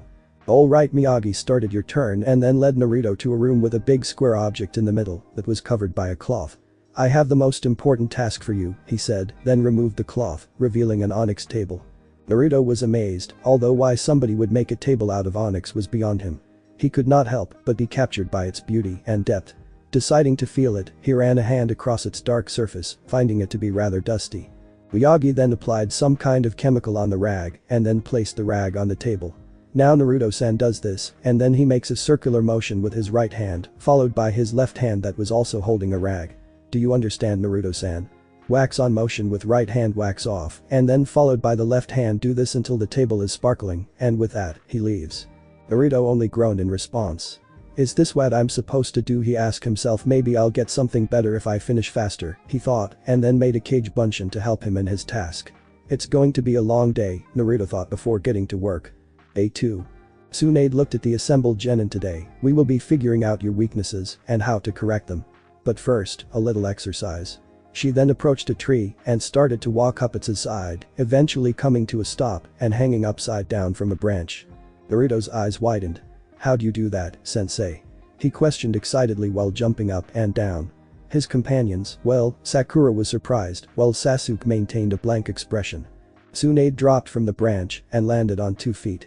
She then threw 3 kunai near the 3 genin's feet. Channel chakra into your feet. Then run up the tree. Remember, too much or too little will result in not sticking to the tree. Mark the spot that you reached before falling. Begin. It was a few hours later and Sasuke and Naruto made repeated attempts to climb the tree. Naruto made a mark with his kunai and once again fell to the ground. Kuzo. I gotta do this if I want to become the next Hokage, he thought. He then looked up and saw Sakura, who was already sitting on the highest branch on the tree. Good work, Sakura, you can take a break now. The rest of you, continued Tsunade said. It seems she has unbelievable chakra control, but little stamina and chakra capacity. I'll wonder if she thought as she watched Sakura take a seat at the base of a nearby tree. Sakura was panting when she plopped down at the base of the tree. She looked up to see Naruto approach her. Sakura-chan, do you have any hints on how to do it? He whispered. Sakura seemed to consider this for a moment before replying, you only have to concentrate and find the right amount of chakra. Naruto. Thanks Sakura-chan. He replied before going back to the tree. It was almost night time when the two had reached the top of the trees that they were trying to climb. Naruto and Sasuke dropped to the ground. Good work everyone, Tsunade said. That's all for today, dismissed, and so the day ended. Day 3. Tsunade looked at the aftermath with a twitching eye. How did it turn out like this, she thought while slapping a hand on her face. The blue-haired teenager was hauling what looked to be severed tentacles into a nearby trash can. Sakura was mopping a green grimy substance from the floor, while Naruto and about 5 cage bunchins were sweeping small pieces of what looked to be skin and other parts that could not be identified. Sakura spoke up. I can't believe that such things existed, she said, then shuddered, thinking back to the creature they encountered. It was notable that there were several tears on her clothing. Yeah, Naruto replied as he recalled the events that led up to the current situation. They had been asked to report to Miko Mito for their mission that day. Turns out that the mission was to arrange and clean out said woman's storage house. The house was of pretty decent size and had been located in the outskirts of Konoha. They met with said woman and were led to the separate storage house and started to move objects around at the directions of Miko. Sakura-chan, what do you think this is? Naruto said while holding a small seal case with an intricate engraving on the cover in his hand. Sakura looked over Naruto's shoulder and stared at the seal case. It's beautiful, she said in awe and reached out to touch the seal case. She never got to touch it though because Naruto whipped around, nearly hitting Sakura in the process, and called out to Sasuke. Hoi! Look at this, Sasuke. He shouted excitedly. Sasuke just continued doing his task and replied, shut up dope. Naruto was about to shout something back was cut off as he felt a chill go down his spine. The temperature in the room dropped considerably as Sasuke felt a chill go down his spine and watched as a shape rose from the ground. The shape turned out to be a humanoid and had 2 horns on its head. Its face possessed 2 slanted eyes and a mouth that sported rows of sharp teeth. Most noticeable however were the many writhing tentacles attached to its back. It's been so long since one of us has been summoned, the creature stated in a demonic voice, so your target this TEM is chimed with manic glee. The tentacles on the monster's back attacked towards Sasuke's direction. Sasuke immediately pulled out a kunai and started hacking the many tentacles that were attacking him, scattering the appendages on the floor. There were too many however, and Sasuke soon found himself with his arms and legs bound. Where were Sakura and Naruto during this period of dire need? Well, it turns out that the tentacles seemed to be able to operate without the monster having to command them to. While the tentacles were busy with Sasuke, the main body was dealing with the duo of Sakura and Naruto. Naruto flew backwards into a stack of boxes due to a strong punch from the monster. Sakura threw a shuriken which only bounced off the monster's surprisingly hard skin. The monster moved with a speed that belied its size. And grabbed Sakura in a firm grip.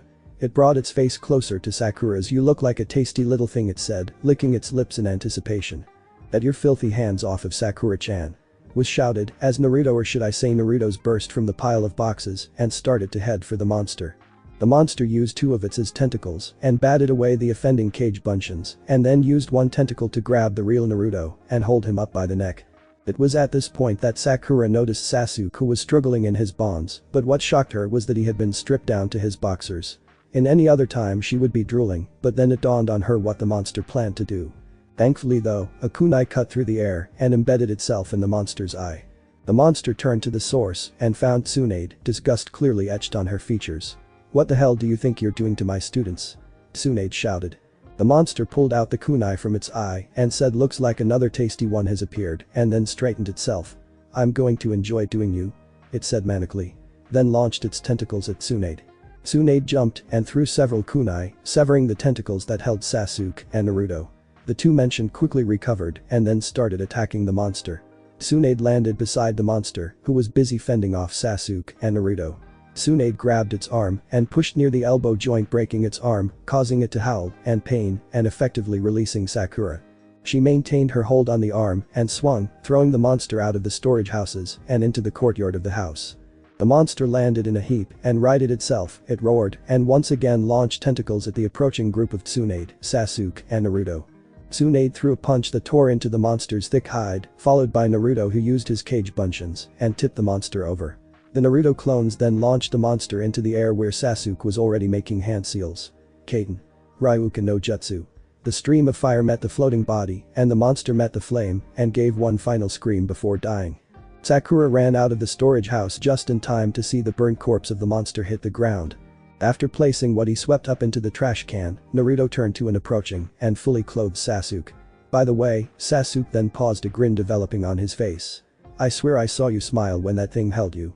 Is there something we should know about? He said, then giggled. Shut up, Dobe, Sasuke replied. He then turned to an equally shocked Sakura. Sasuke-kun, is that why you? Sakura trailed off.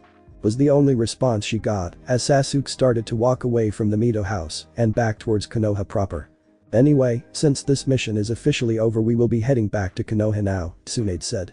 I'm sorry for the trouble and thank you again, a beaming Maiko said. Then day 3. After that mission, Tsunade started to notice a pattern. After that, it was that mangaka who wanted to make a manga about Naruto, then after that crazy guy that used strings. What the hell has happened to Konoha? Tsunade thought to herself, because after meeting the people that now resided within Konoha, she wondered if Konoha was better off at war. Now here she was, about to receive what might be another mission involving some nutcase. She and Team 7 were waiting for their assignment when Naruto spoke up. Oij Ai-chan, while pointing at the Hokage. Give us a tougher mission. The ones you've been giving us so far do not fit the future Hokage. Show some respect when in Hokage-sama's presence. Sakura shouted before her fist met Naruto's head. So you want a tougher mission? Sandaime said after taking a puff of his pipe. This should be suitable enough, he said while handing Tsunade a scroll C rank. All you have to do is escort Tazuna back to his home in Wave Country. After saying that, an obviously drunk man entered. This is the team that's gonna be escorting me? He slurred, then brought his face closer to Naruto's. They're just a bunch of snot-nosed brats, he said. Nani? Naruto shouted after seeing the look on Tazuna's face. Anyway, we will be taking this mission, Tsunade said while restraining Naruto. Alright, meet at the East Gate in 30 minutes, Tazuna said. Hi, Team 7 replied. Team 7 was quiet as they walked along the trail to Wave Country. They were walking single file, Sasuke in front, Naruto in the middle, while Tsunade, Tazuna, and Sakura brought up the rear. Tazuna-san, what kind of place is Wave Country? Naruto asked. Tazuna took a swig of sake, then replied, well, it used to be a pretty nice and quiet place, cool winters and slightly hot summers. Pausing for a moment and taking a swig from his sake, then continuing, it was actually very nice until that bastard Gato came, he said angrily. He's responsible for the sad state that our country is in now. The people are oppressed, a lot of people are suffering.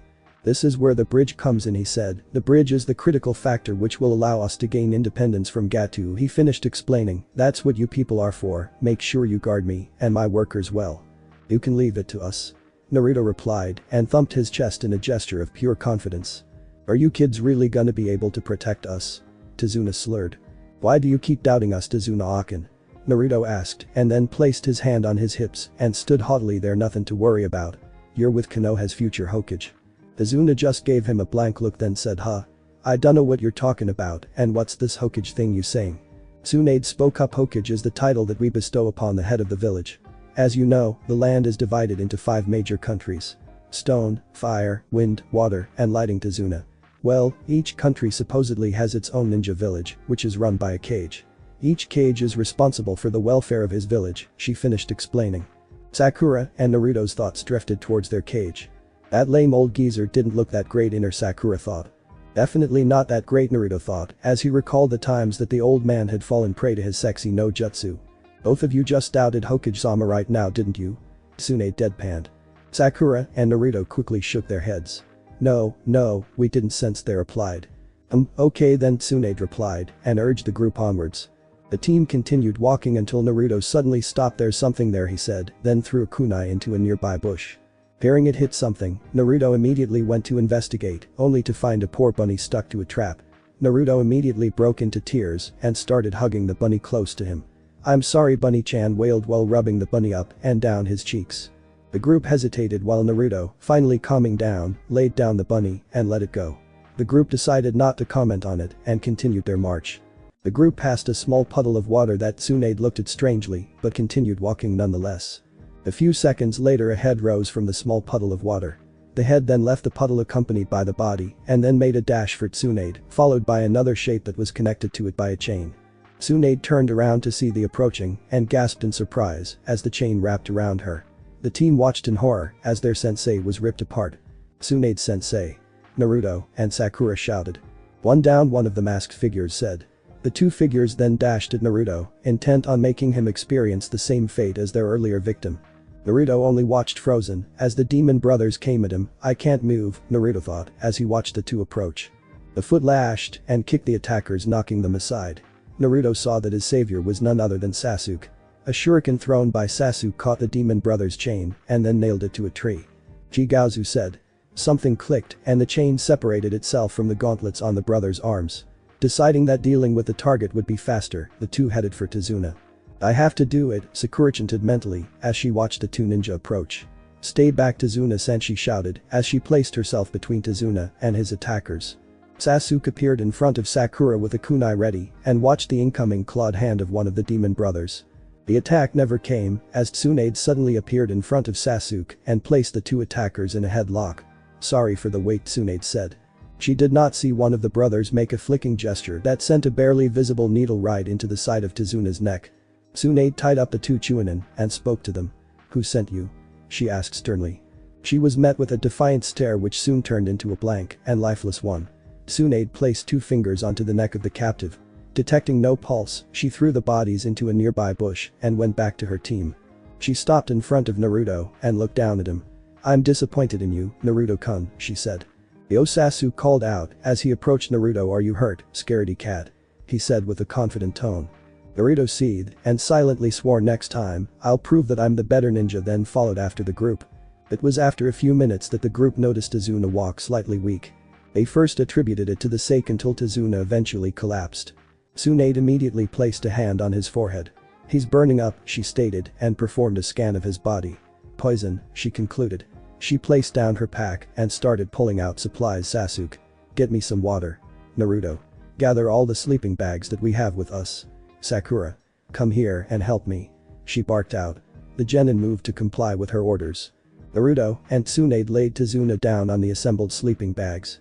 Tsunade handed 2 vials and a small cup to Sakura. "Mix these two," she ordered, and Sakura started to work. Chakra then became visible on Tsunade's hand and she ran it across Tazuna's body and found it, she thought, as she located the most vital spot. Good, it hadn't spread too far and pushed her hand down, causing Tazuna to thrash about wildly. "Hold him down," she told Naruto. Naruto hastily made a cage bunchen which assisted him in holding Tazuna down while Tsunade performed the procedure. Sasuke returned, a canteen full of extra water ready. Tsunade then raised her hand and something of a dark substance trailed with it. She dropped the substance into a nearby wooden dish that had water in it, courtesy of Sasuke. "Sakura, have him drink the mixture." Sakura raised the cup, filled the mixture to Tazuna's lips, and his face seemed to ease. Naruto then took a spare cloth from his pack and soaked it with water from his own canteen, wringed the excess water out, then placed the cloth on Tazuna's forehead. "Is Tazuna-san going to be okay?" Sakura asked. Tsunade smiled and then said, "He'll be fine," she stated as she proceeded to clean up the stuff she put out. "I was able to extract the poison, and whatever traces of it should be destroyed by the mixture you prepared," Tsunade said. She then addressed the 3 genin. "We'll be camping here for tonight." The genin nodded in acknowledgement. Night had fallen and Tsunade had decided to take first watch. After throwing a stick into the fire, she looked around and noticed that there were only 3 sleeping forms on the ground. Where did that Baka go? Baka, meaning Naruto, who was currently missing from their campsite. She stood and followed his tracks to a nearby clearing which had a river running near it. She was a bit surprised at what she saw. There stood Naruto with his jacket off. He is in a loose stance and hasn't noticed Tsunade's presence yet. Some kind of signal went off and Naruto flew into a dance of punches and kicks. Tsunade could tell that he did not excel in Taijutsu and also some of the moves were done wrong, but in each and every subtle movement and hard strike, she could feel the raw power that is waiting to be unleashed. "Your form needs work," she said, indicating her presence to Naruto. Naruto fell on his butt before throwing the final kick to the kata. "It's none of your business," he said with his back turned to Tsunade. "Believe it or not, it is. I'm your sensei," she said, poking Naruto's forehead, holding back her strength as she did not want to injure Naruto. "As if you'd know better," Naruto said while rubbing his lightly sore forehead. "As a matter of fact," Tsunade replied with a confident tone. She then walked towards the river and stood upon its surface, shocking Naruto a great deal. She then blurred into a complex series of motion that ended with a somersault and landing on the surface of the river, causing several ripples to form from underneath Tsunade. Naruto stared agape and wide-eyed. Tsunade waved a hand in front of Naruto to see if anybody was home. Naruto recovered and asked Ano-sa, "How'd you do that, sensei?" "The what?" Tsunade asked, as if she did not know what he was talking about. That water walking thing, Naruto said excitedly. Nah, can you teach me that? Since I'm in a good mood, I'll teach you, Tsunade replied casually. Yasha? Naruto shouted. Okay, listen carefully, Tsunade said, getting Naruto's full attention first. Gather chakra in your feet, then Tsunade demonstrated by walking on the surface of the water again. Balance the amount of chakra released with your body weight and you will float, and swept her hands out like so. Naruto nodded in understanding. Alright, gathered chakra in your feet and balanced the amount released with my body weight, right? Tsunade replied. Naruto made a hand seal and then proceeded to try and walk on the water, only to fall into the river. The river was not that deep, so it did not make any noisy splashing sounds due to Naruto's failed attempts. Tsunade watched as Naruto slowly got the hang of the water walking technique. Has already figured out this much, she thought, shocked at how fast Naruto was able to learn the technique. I think I'm getting used to it, Naruto said, as his feet slowly rose from being ankle deep in the river to resting on the surface. I did it. Naruto exclaimed as he did some backflips and cartwheels on the surface of the water. Oi, Naruto, Tsunade called out, come here, I have to talk to you about something. Naruto approached Tsunade and asked, what's wrong, sensei? Tsunade looked Naruto straight in the eye and said, I know. You know? Naruto exclaimed in shock. About what? Tsunade fell over. She then stood up and coughed. I know about your secret, she stated in a serious tone. Naruto suddenly started sweating heavily. WH, what secret are you talking about, sensei? He stuttered out in a nervous tone. You are the container for the Kyuubi, Tsunade replied. This new information hit Naruto like a punch from his beloved Sakura-chan, painfully. How did you find out? He asked with a weak tone. Sarutobi-sensei told me, she said while approaching Naruto.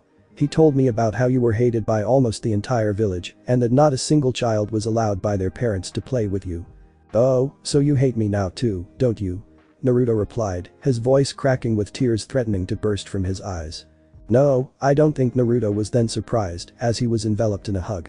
I think you're a hero, Naruto-kun, it's just that most of those fools in the village do not understand what Tsunade said while rubbing Naruto's back. Sensei, Naruto croaked before returning the hug and proceeding to cry on Tsunade's shoulder. After a few minutes, Tsunade stood up followed by Naruto. Ano-sa, Naruto. Tsunade started. Nani? Naruto asked. May I see the seal? Then Tsunade quickly added, but you don't have to show me if you don't want to. It's alright, I don't mind, Naruto replied as he proceeded to take his pants and jacket off, leaving him clad in his boxers and shirt. In the bushes was an extremely curious Sakura who had just gone to answer the call of nature, stumbled upon Naruto and Tsunade's talk. What are they doing, she thought, as she observed what appeared to be Naruto taking his jacket off. Don't tell me, Therish presumed after seeing Naruto take off his pants, revealing plain white boxer shorts. They are, she once again presumed. Sakura's curiosity was triggered again as she heard Tsunade say it's so big, while what Tsunade meant was the size of the seal. Sakura interpreted it as something different entirely as she could only see Naruto's back. May I touch it was heard by Sakura, causing her to almost scream at the scandalous nature of it all. Okay was Naruto's reply. Although she wished that she could get a better angle to see what was going on, she thought that it might give away her position, so she decided to have one last look. She vaguely saw Tsunade's hand reach for Naruto's stomach. It was dark so she couldn't tell. What she heard, however, nearly made her scream. Ouch, Naruto cried out. Tsunade panicked slightly. Sorry, did I hurt you? She asked. No, it's okay, the pain will pass, came Naruto's weak reply. Sakura's brain decided that this was too much information and decided to shut down, causing her to faint. Sakura's voice called out to her. Who's there? She asked, seeing nobody amid the field of flowers. She looked around and spotted a figure in a clearing. Sasuke-kun, she stated after approaching and getting a good look at the figure. Sakura replied with the figure that Sakura presumed to be Sasuke. I have to tell you something, he stated while turning to face her. What is it, Sasuke? But Sakura never got to finish the statement as she was suddenly enveloped by Sasuke's arms. She looked up and was met with Sasuke's deep onyx eyes, which just caused her to melt into his arms further. Sakura, I've never gotten the chance to tell you this, but I love you, the dream, Sasuke said huskily. Sakura almost fainted at those words and was barely able to reply I love you too, Sasuke-kun. She then closed her eyes and raised her head in order to kiss Sasuke. Surprised that no kiss came, she opened her eyes and was greatly surprised to find herself strapped to a chair. Gone was the field of flowers and was replaced by a black environment that had a red moon in the sky. Sasuke-kun? Sakura asked the figure in front of her. What's happening? She asked fearfully. In this space called the Tsukiyomi I control everything, the figure stated. The horizontal and took a step forward, the vertical another step, but enough about that. Did you think I would like someone with a big forehead like yours? Sasuke started with venom. Now prepare for the ultimate punishment, he said. Then all of a sudden, there seemed to be hundred of Sasuke's the million Dekopin, after saying which, one of the Sasukes approached Sakura and flicked her forehead, causing her to emit a small cry of flicking continued with another Sasuke coming to replace the previous one. Stop. Please. Sakura cried out amid the many and continuous flicks to her forehead. Sakura. Sakura. The voice she could barely hear amidst the cold and cruel laughter of the Sasukes. Sakura woke up all sweaty and came face to face with Naruto, who was giving her a worried look. Are you okay, Sakura-chan? You look like you were having a bad dream, Naruto asked with a worried tone. Sakura gathered her wits and looked around, seeing no incoming fingers, she let out a long sigh of relief. Yeah, I'm okay, Naruto, no need to worry, she replied and gave Naruto a genuine smile. Don't worry, Sakura-chan. If anything tries to hurt you, just call me and I'll be there in a flash. Naruto exclaimed while posing dramatically for effect. Thank you, Naruto, Sakura meekly replied with a blush on her face. Boy. We've been delayed long enough. We have to hurry to the Waves country. The voice of a fully recovered Tazuna broke the moment between the two of them. So it was that after a few minutes, Team 7 and their client packed up camp and resumed their march. We will have to take a boat to Wave country, then it's just an hour's walk from where we dock to the village proper, Tazuna said as they approached a dock of sorts where a boat was already waiting. Boy, Tazuna. You're late. The boatman yelled out. We ran into a bit of trouble on the way here, Tazuna replied, but they took care of it, he said and gestured towards Team 7. Are these really ninjas? The boatman asked in an annoyed tone. They're just a bunch of smelly looking brats. Naruto bristled at the comment but was stopped by Tsunade, who replied to the boatman, please give my team a chance to prove ourselves. They are very capable ninjas, then continue in a slightly angrier tone. We are already doing a great service by doing this mission at a reduced price, since the mission was previously C class, but has now been upgraded to A class because of the involvement of enemy ninja. She then turned her back and addressed the two men again. Or would you like us to leave instead? She asked in a challenging tone. Tazuna suddenly hit the boatman on the head. Don't worry, you idiot. They're really good. I saw them in action earlier and I swear they were holding back. Now just shut up and get us there. The boatman complied and waited for everyone to get on board. The mist is so thick, Sakura commented. It's usually thick this season, the boatman replied as he continued urging the boat onwards. We're almost there, he said. The group disembarked at the nearby shore. You guys better kick Gatu's ass, the boatman exclaimed. Count on it, Naruto replied. I'll meet you at the village, Tazuna, the boatman said and once again disembarked. Alright, Tazuna replied. He then straightened his pack and turned to address Team 7. About an hour's walk north of here is my village, near that is the bridge, and then started walking. Gatu and his men may be lurking about, so keep your guard up. Team 7 nodded in unison and proceeded to follow Tazuna through the road. What? Tazuna said irately when Tsunade placed her hand on his shoulder. Tsunade made a shing gesture, indicating for Tazuna to keep quiet, then raised her hand, her palm facing Naruto and the others, who stopped and then quickly positioned themselves in a triangle around Tazuna. Tsunade stood about a foot away from Tazuna, eyes closed, trying to feel out any possible chakra signatures. Her eyes suddenly snapped open and she shouted to the others, duck, as she saw a huge blade hurtling towards their position from the thick mist. Strangely, however, Tsunade did not duck like the rest of them, but instead extended one arm and caught the projectile by the hilt. The force of stopping the sword made Tsunade move back a few inches, leaving small trails on the ground. After recovering, she then used the broad side of the blade to deflect 3 more kunai that came hurtling out of the mist. Quickly spinning around, she then threw the sword like a javelin, causing it to pierce cleanly through one of the nearby trees. Team 7 and Tazuna were surprised as a camouflage cloth dropped down and revealed a figure who was impaled to the tree, a person who suddenly turned into water which spilled all over the ground. Clap. Clap. Clap. Was heard, effectively gathering the entire party's attention. They all turned to the source of the clapping and found a man standing on one of the many branches of the tree where the sword was impaled. Those are some pretty good moves, Oju-chan, the man said with a hint of amusement in his voice. Tsunade replied with false gratitude as she watched the man drop down and balance himself on the flat side of the huge sword. And may I know who you are? She continued. You haven't heard of me? The man replied with just a hint of surprise in his voice. He then pulled out his sword and held it at his side in a relaxed manner. Then there's no need to introduce myself, as I'll be killing you anyway, he said and then quickly darted towards Tazuna's position, sword in a ready position to slash down and cut Naruto and the others. Clang. The sword was stopped in mid-slash by Tsunade, who used her arm guards to block the humongous sword.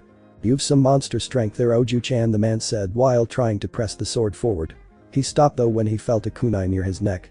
He turned around slightly and saw another Tsunade. "It's best not to underestimate me," the second Tsunade replied. The man chuckled a little and then replied, "I would say the same thing to you," before suddenly turning into water and falling, spilling on the ground. "That one's fake too," Naruto shouted from his position near Tazuna. "You naive," Ju-chan was heard as Tsunade saw the man appear behind her and swing his sword sideways, intending to cleave her in half. Tsunade ducked under the swing and threw an uppercut in response. It did not connect as the man backflipped and then embedded his sword in the ground. He then used the handle of the sword as a pole and swung himself to kick Tsunade in the stomach. Tsunade flew back and fell into a small lake that was there. "Sensei!" Naruto and Sakura shouted from their positions. The man withdrew his sword from the ground and ran towards the lake where Tsunade had fallen. He stopped as he saw that the ground was littered with barely visible makibishi. "It's no use," he said and jumped onto the surface of the water. The man scanned the lake for any signs that Tsunade was hiding in it. Tsunade suddenly burst from the water and proceeded to attack the man. She threw a right hook which was hastily blocked by the man using his sword. The man slid across the surface of the water, thrown back by the force of Tsunade's blow. "Waff hell," he thought as he saw the fast approaching Tsunade. He quickly drew his sword and slashed diagonally at Tsunade, who simply backhanded the sword, causing it to fly off and effectively disarm the man. Tsunade then threw a straight punch which to her surprise, went through its target. Another Mizubunshin. Tsunade thought and quickly tried to retract her hand, but it was too late. The clone started to reform itself into a sphere which then enveloped Tsunade. "You had me worried there for a bit," Ju-chan the man stated as he held the sphere of water containing Tsunade at an arm's length. "I haven't seen someone with that kind of strength since I fought against the number one of us seven. Since you gave me such a good fight, I'll give you the honor of knowing my name. Class B missing 9, Mamachi Zabuza," he said. Tsunade glared at Zabuza from inside her prison. "Don't worry, I'll get back to you, but first." He then made a hand seal Mizubunshin no Jutsu. "Let him finish that team of yours." From his position, Naruto watched as the clone rose out of the water and made a beeline towards their position. "I have Edo saved Tsunade sensei," he thought while watching the fast approaching clone. Age Bunshin no Jutsu and two other Narutos appeared by his side. With a battle cry, all three Narutos attacked the Zabuza clone at once. The first Naruto clone disappeared in a poof as the Zabuza clone sword cleaved through it instantly. The other clone got in close and threw a punch which was easily blocked and was instantly dispelled, courtesy of a well-placed kick. The real Naruto threw a kick aimed at Zabuza's midsection, but said kick was effortlessly grabbed and Naruto found himself looking at Zabuza while upside down. "I see that you can use Kage Bunshin, but he hasn't started yet," and threw Naruto back towards Tazuna. Sasuke decided to capitalize on the temporary distraction and threw 5 shuriken towards the Mizubunshin. The Mizubunshin only continued forward, deftly blocking said shuriken and throwing a punch to Sasuke's gut, sending him flying backwards. "Sasuke-kun," Sakura shouted even though Sasuke-kun was easily defeated, she thought. "Guzo," Naruto said and slowly righted himself. "I can't lose here. If I do, I won't be able to become Hokage." He directed his gaze at Sasuke. "Sasuke," he shouted. "Lend me your ear for a minute." "Alright," Sasuke said after listening to Naruto's plan. "Here we go," Naruto said and then formed a hand seal Kage Bunshin no Jutsu. A big poof later more than 20 Naruto clones appeared in the area. The mass of Narutos charged forward, drawn, and, as one, throws the kunai towards the Mizubunshin. The Mizubunshin blocked the kunai with its sword and then looked up to see the many Naruto clones bearing down on him, kunai drawn. As one, the Naruto clones thrust their kunai downward. The Naruto clones seemed to stay piled on the Mizubunshin, but after a few moments, the clones were knocked back and disappeared in puffs of smoke. It was at this point that Sasuke withdrew something from his pack. He unfolded it, revealing said object to be a Fuuma shuriken. He threw the shuriken just when the Naruto clones were knocked away. The Mizubunshin deflected the Fuuma shuriken, but was destroyed when another Fuuma shuriken appeared out of nowhere and sliced cleanly through it. Zabuza watched in surprise as the second Fuuma shuriken headed for his position. He ducked, avoiding the Fuuma shuriken. It was to his complete surprise though when said Fuuma shuriken poofed, revealing Naruto. Naruto threw 5 kunai at Zabuza Kuzo, Zabuza thought, as he was forced to release his prison, effectively freeing Tsunade. But it didn't stop there, as one of the kunai that flew by turned out to be another Naruto clone. The clone withdrew its own Fuuma shuriken and used it to slash at Zabuza, who was forced to block, leaving him open to a bone-breaking punch to the chest. Zabuza swore he almost heard his ribs creak from the punch as he flew back. He righted himself and stood on the surface of the water. Kuzo. That hurt like hell, he thought. Drawing his sword, he prepared to face what looked to be one pissed-off Tsunade who was barreling down on him. Zabuza was on the defensive, blocking a kick aimed for his head using the broad side of his blade. He responded by throwing a backhand. Tsunade back-flipped away from the attack, scooping up some water along the way and throwing it at Zabuza. Zabuza thought that it was merely an attempt to blind him and darted forward, intent on slicing Tsunade in half. But to his surprise, the small droplets, which were only supposed to make light splashes on his body, made hard impacts, causing him to stop in his tracks. Ninpo. Mizudama, water bullets, Tsunade said with a smirk before dodging what would have been a decapitating slice from Zabuza's sword. Zabuza pressed the attack, slashing downwards with his sword which Tsunade blocked with her arm guard and then following up with a kick aimed at Tsunade's side. Tsunade was unable to block the kick and was knocked back a few feet. Quickly recovering, she saw that Zabuza had just finished making the hand seal for Tori. Tsuryuiden no Jutsu. And the water near him formed into a dragon which quickly rose and flew at Tsunade. By the time this right, Tsunade thought as she saw the incoming water dragon. She then jumped up, corkscrewing, and then extended an arm, the blue glow of chakra visible on her hand. She severed the head of the water dragon, effectively cancelling the and shocking all the onlookers, Zabuza included. Zabuza overcame the shock and once again started making hand seals. Tsunade ran towards him, intent on stopping the finishing. Zabuza shouted out Suiten. Daibakufu no Jutsu. The water surrounding Zabuza formed into a huge ball and was launched at Tsunade. Tsunade faced the incoming ball of water, a look of determination on her face. This is going to hurt, Laddersh thought, and charged at the incoming projectile. Konoha Ryu. She started Jetsujiri. She then made a spinning kick which sent out what looked to be a crescent of pure chakra. The crescent sliced through the and continued towards Zabuza, who received the full brunt of the attack and sent flying into a tree. Tsunade looked up from her kneeling position just in time to see 3 needles impale into the side of Zabuza's head. Boo.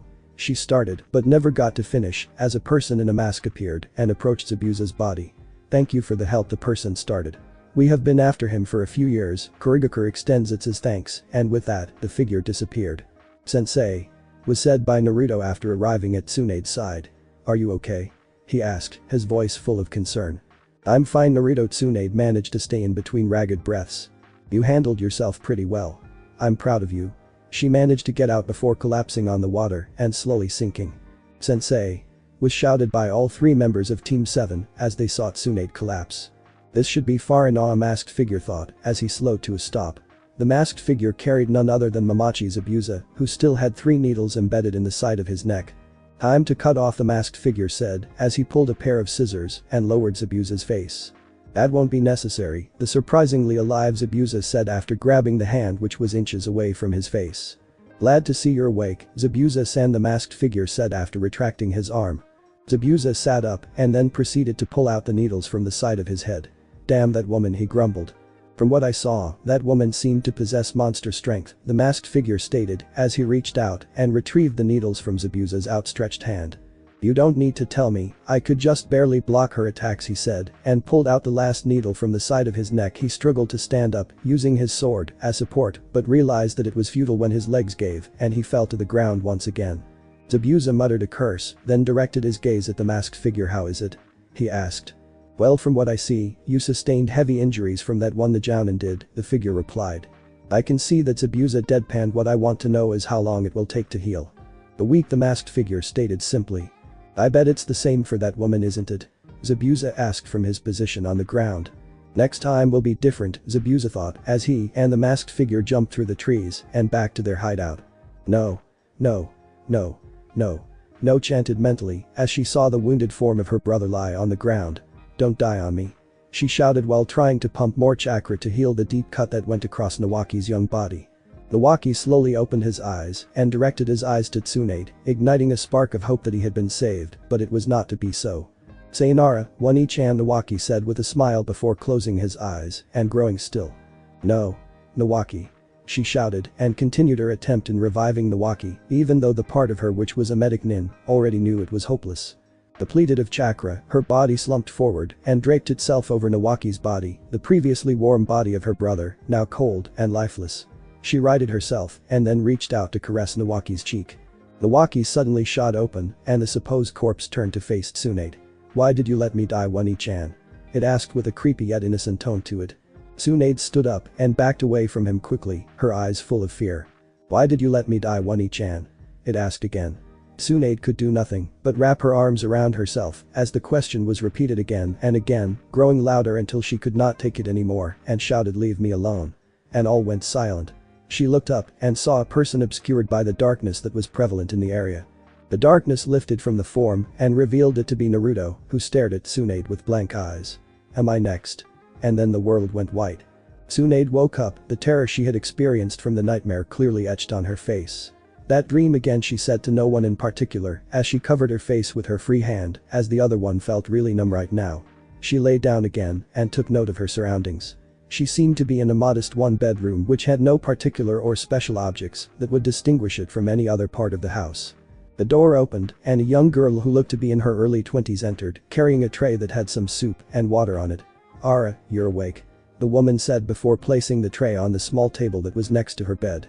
"You have been unconscious for over a day now. Those 3 children that were with you were so worried, especially the orange-clad one," she said with a smile on her face. "Oh, where are my manners?" she said before standing up. "I am Tsunade, daughter of Tazuna," she said with a bow. Tsunade sat up and replied Tsunade and tried to bow from her seated position. Tsunade took the glass of water from the tray and handed it to Tsunade, who received it and said thank you. Down the water went through Tsunade's throat, completely refreshing her. "Where is my team?" Tsunade asked. "Oh, they are probably sleeping in their own rooms, but the one wearing orange insisted to stay with you but was forced to leave after a few choice words from yours truly," she said after placing her hands on her hips and smiling. Tsunade could only smile at Tsunade's gesture. "Thank you," she said. But Tsunade smiled. "If there is anything you need, call me," and start towards the door. "By the way, you took a heavy hit back there. I would suggest not moving around too much, it will help you recover faster." And then she shut the door. Sighing in relief, Tsunade lay back on her bed and stared at the ceiling. "That took a lot out of me," Tsunade said as she recalled the 2 she had used to defeat Zabuza. The silence was broken as an orange blur burst in and positioned itself at Tsunade's side. "Sensei." The orange blur cried and then proceeded to shake Tsunade, who was too weak to resist at the moment. "Naruto? What are you doing to Tsunade, Sensei?" was heard, followed by a strong hit to the head. One unconscious Naruto later and silence was restored. "How are you feeling, Sensei?" Sakura asked. "A bit better," Tsunade replied. "I'm sure that Zabuza will be back though." "Eh?" Sakura replied while Sasuke simply listened with interest from the doorway. "Didn't that hunter in person finish Zabuza off?" "No," Tsunade said. "When placed in certain points, those needles that you saw the hunter nin throw can make the target look unconscious." Tsunade adjusted her position on the bed then continued. "Being a medic nin, such a skill may come in useful during operations and the field as well." "So can we expect them to attack again?" Sasuke asked. "Yeah," Tsunade replied. "So what should we do, Sensei?" Sakura asked with worry. Tsunade sighed and then said, "For now, we should rest and recover. We have about a week, we'll use that time to train." "Hi, Sasuke," and Sakura replied. But Tsunade replied and lay back down on the bed. "Wake up early, I am going to teach all of you a new technique." Sakura and Sasuke left, dragging an unconscious Naruto with them. Tsunade closed her eyes once again and embraced the darkness that came. Suzuku. My apologies for this late and small chapter 1. Promise that the next chapter will be longer. Thank you to all those who have reviewed so far. Since this chapter is too short, I decided to include another idea of mine for a fic here. BTW, do you think Haku should live or die? Amic. No title yet. Tsunade felt her heart race as the train slowed down and then stopped. "This is my stop," she said to no one in particular. Tsunade felt as if she was walking to her doom when she saw the gates to the school grow larger with her approach. She stopped at the front gate and stomped her foot. "Yosh. It's time for a new beginning," she said with vigor. Said vigor was drained from her as she saw a huge ball of fire sail past her. "How'd you like that, dope?" was said by a black-haired boy. Tsunade turned to where the fireball appeared to have exploded and found an orange-clad boy in the middle of the crater. "That didn't hurt one bit," as said by the orange figure. How did he survive? That was the question running through her head, clearly shocked by the inhuman feat. "That little spark of yours, nothing compared to this." And the orange-clothed boy reared back then threw forward. A huge wave of red energy pushed forward and headed for the black-haired boy. "Hi hey." And all of a sudden, a wall of ice sprang up in front of the energy, seeming to buckle and holding it back, and then the red energy dissipated. "I won't let you harm Sasuke-kun," shouted a figure who was standing in one of the trees that decorated the courtyard. The spectators and combatants looked towards the figure and saw a blonde girl wearing a sky blue robe. "As Sasuke-kun's Heim, and, as the defender of love and beauty, I, Yamanaka Ino, shall stop you," she said while pointing at Naruto. Naruto and the onlookers sweat dropped at the sight while Sasuke simply ignored her. "You're sure you didn't get the beauty part wrong, Ino-chan? I mean, a defender of love and beauty has to be beautiful first, right?" Naruto shouted. Ino seethed at the comment. "Why you little," she said, trembling, and a vein visible on the side of her head. She jumped towards Naruto with a blade of ice already forming on her hand and shouted, "Die." She then proceeded to attack Naruto, who easily dodged most of her thrusts and swipes. However, he did not notice Ino make a small sheet of ice on the floor, which caused him to slip. Ino slashed downwards, intent on dealing the killing blow. Clang. Naruto looked up at his savior and saw two heads with pink and violet hair. Sakura-chan. Hinata-chan. Tsunade saw it all from her spot near the gate. The space around the violet-haired girl's arm seemed to be distorted, as if wind was some kind of energy enveloping it. The pink one on the other hand had what seemed to be vines. Sprouting out of her arm, the vines were wrapped around the blonde girl's wrist, effectively stopping her from putting more force into her attack. Hinata made a sideward chop towards Ino, who seemingly melted out of her skin, leaving a statue of ice. To the onlookers, that was a bit short from Ino's neck, but it was to their surprise when the head of the ice statue fell off, cleanly severed at the neck.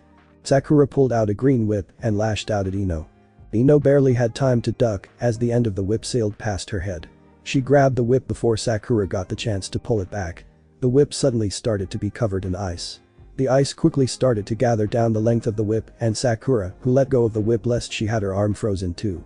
Ino was only recovering when she saw Hinata running towards her direction. She let go of the frozen whip, which shattered on the ground. She backflipped, avoiding a palm strike that nicked her robe but caused a very long cut. Hinata was hot on her heels and threw a punch at the recovering Ino. Ino doubled over from the force of the blow that Hinata threw. That girl was able to hit the other from 5 feet away, Tsunade thought, feeling an extremely big headache coming on. "Ino was kneeling, you pant bitch," she shouted. Then the ground near her exploded with blue energy and a shape started to form behind her. The shape turned out to be a wolf about as big as Ino herself. Fenrir. Ino started. "These two ugly girls have annoyed me for the last time. We are going to finish them here, alright?" The ice dog nodded in confirmation. "If you're going to go all out, then we will too," was shouted by Sakura and Hinata in unison. Hinata glowed with energy and the wind started to gather around her. The green energy condensed into something on her shoulder, then something turned out to be an eagle. Fusion, Hinata said. The ground near Sakura rumbled and slowly a shape started to break the surface. It rose up until it was nearly a story tall. It shook off some loose soil and earth, revealing itself to be a dragon. "Kiryu," Sakura said. The three individuals and creatures started to gather energy when all of a sudden a voice shouted, "Stop!" The three stopped charging their attacks, which led Tsunade to question who was the individual who could command respect among such monsters. She faced forward again and saw an old man wearing a white and red robe while smoking a pipe. "You must be Tsunade Sensei," he stated simply. Tsunade could only dumbly respond, "Hi." The old man placed a hand on her shoulder. "Just on time," he said, then made a sweeping motion towards the school building. "Welcome to Konoha Gakuen," he shouted heartily. The headache Tsunade was feeling grew worse. "One more time," Tsunade shouted, much to the dismay of the three genin. They were training in the woods near Tazuna's house and were, in Tsunade's opinion, making very little progress. She should note, however, that the little progress only applied to Naruto. "Damn it," Naruto shouted for the nth time as he looked at the results of his attempt. None. A few hours earlier. It was day number 2 in the week before Zabuza was supposed to attack again. Deciding that just sitting around would do nothing for them, Tsunade decided to get some training in. "You already know the tree climbing technique," she started, as she used her crutches to place herself next to a tree. "Now I will teach you a more attack-related chakra control technique." She raised her hand, extended her pointer finger. "Like I said before, proper chakra control can have devastating results on your opponent," she said, and then thrust her finger at the tree. Her finger went through the wood, causing a small crack which then grew larger until the tree was split cleanly down the middle. All the genin, except Sasuke, looked at the demonstration with shocked expressions.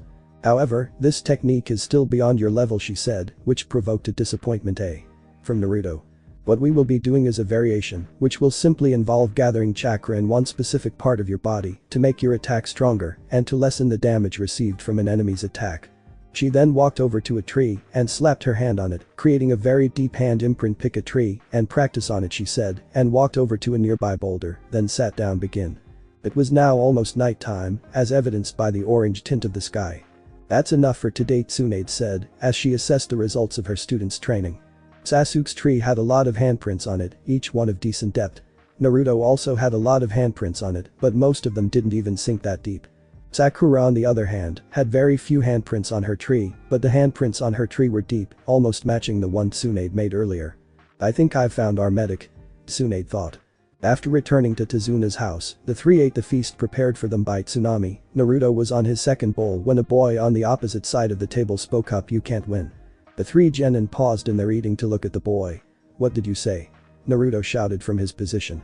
The boy affixed Naruto with a glare. "You won't be able to beat Gatu," he said coldly. "Inari," Tsunami shouted. "Shut up." Inari said they're just gonna be killed. Like Inari stopped, as if remembering something, then left the table. "Einer," Tsunami shouted as she stood up from the table. "Please forgive him," she started after sitting down, deciding to leave Inari be. "That boy has had a rough time since." Tsunami Tazuna interrupted from the head of the table. "Hi, I know it is not my place to speak of it," Tsunami said after bowing. The genin and one jounin resumed their dinner, knowing better than to get involved in something not related to the mission. A4. Naruto dodged what looked to be a harmless punch by his oh-so-beloved Sakura-chan and then leapt away to put some distance between him and her. Naruto paled as he saw that the seemingly harmless punch made a small crater in the ground. "What's Sensei thinking of pitting me against Sakura-chan?" Naruto thought before narrowly avoiding another punch which split the tree behind him in half. It was here that Naruto thought about retaliating but was stopped mid-thought when Sakura held her face in her hands and then started crying. Naruto was stopped in his tracks.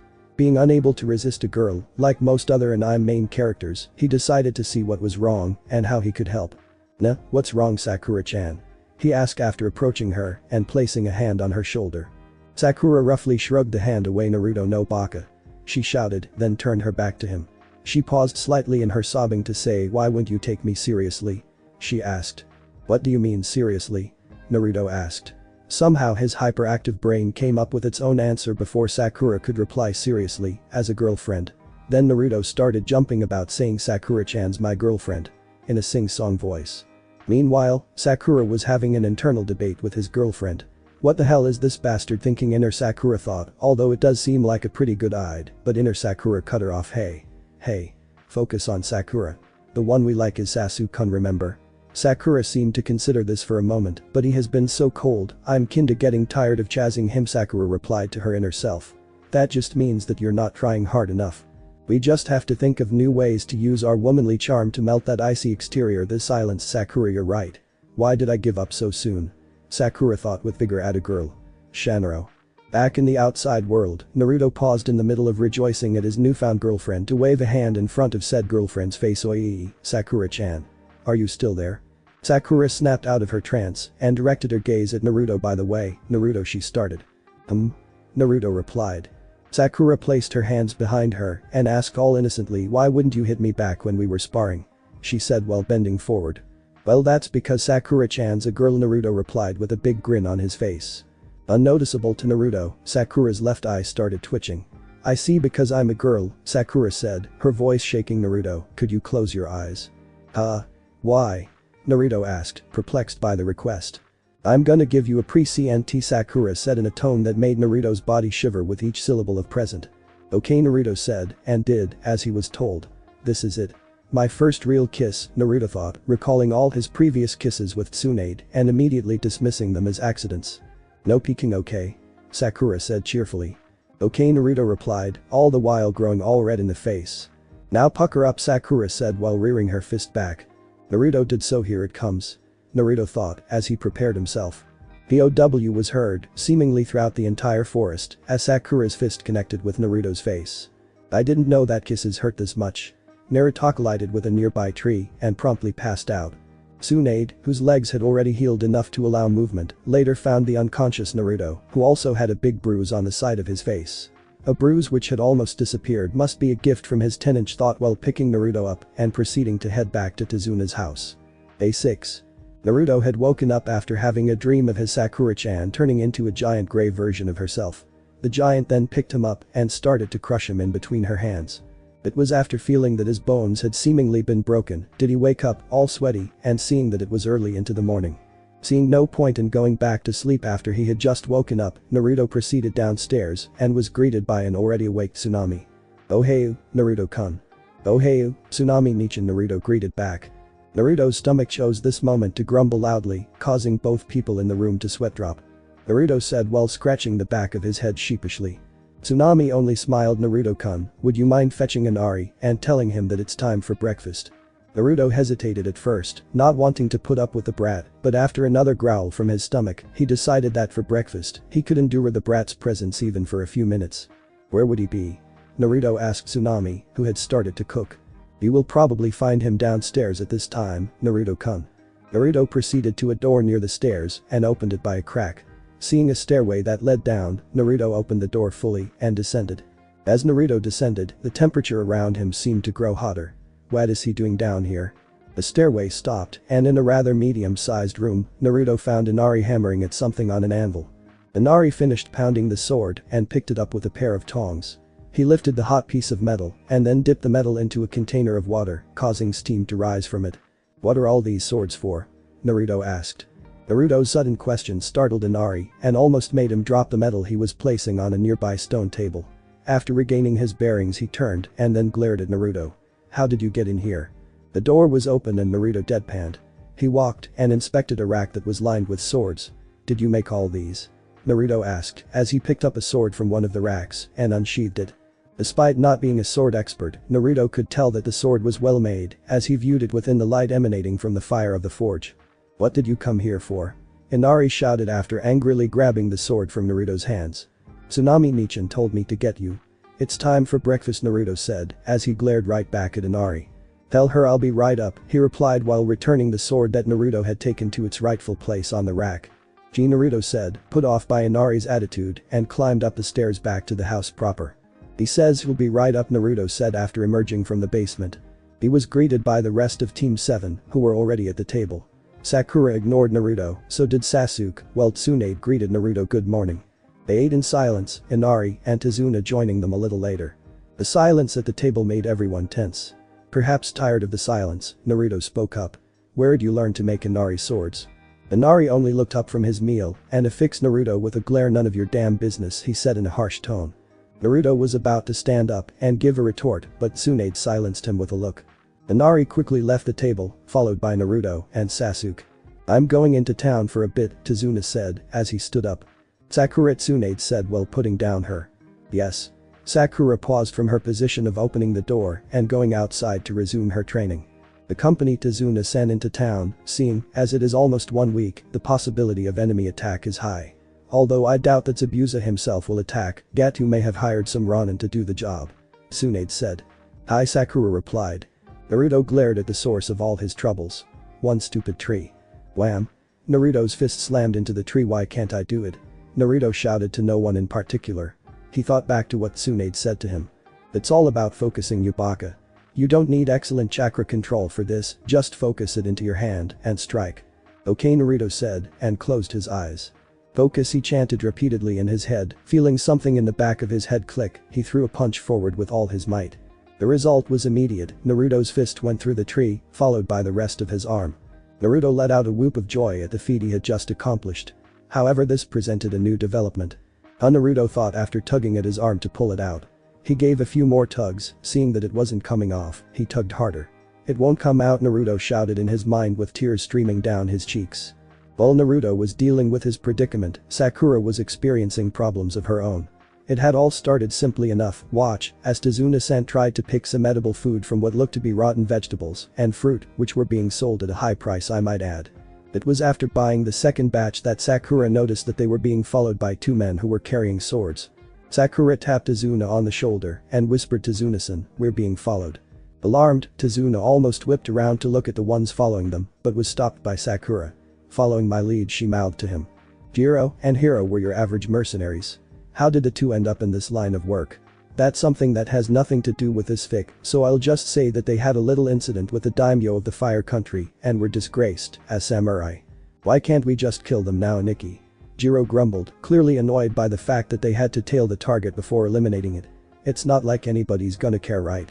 Hiro thumbed his sword in annoyance. You heard it from Gato, right? That old fart. Tazuna hired some ninjas to protect him, he said while watching Sakura and Tazuna duck into an alley. It was at this moment that Jiro saw Tazuna and Sakura enter an alley between 2 houses. Now's our chance. Jiro said in a manic voice and then ran towards the alley, drawing his sword. Boy. Jiro, wait. Hiro called out as he saw Jiro run into the alley to find nothing. Where'd they go?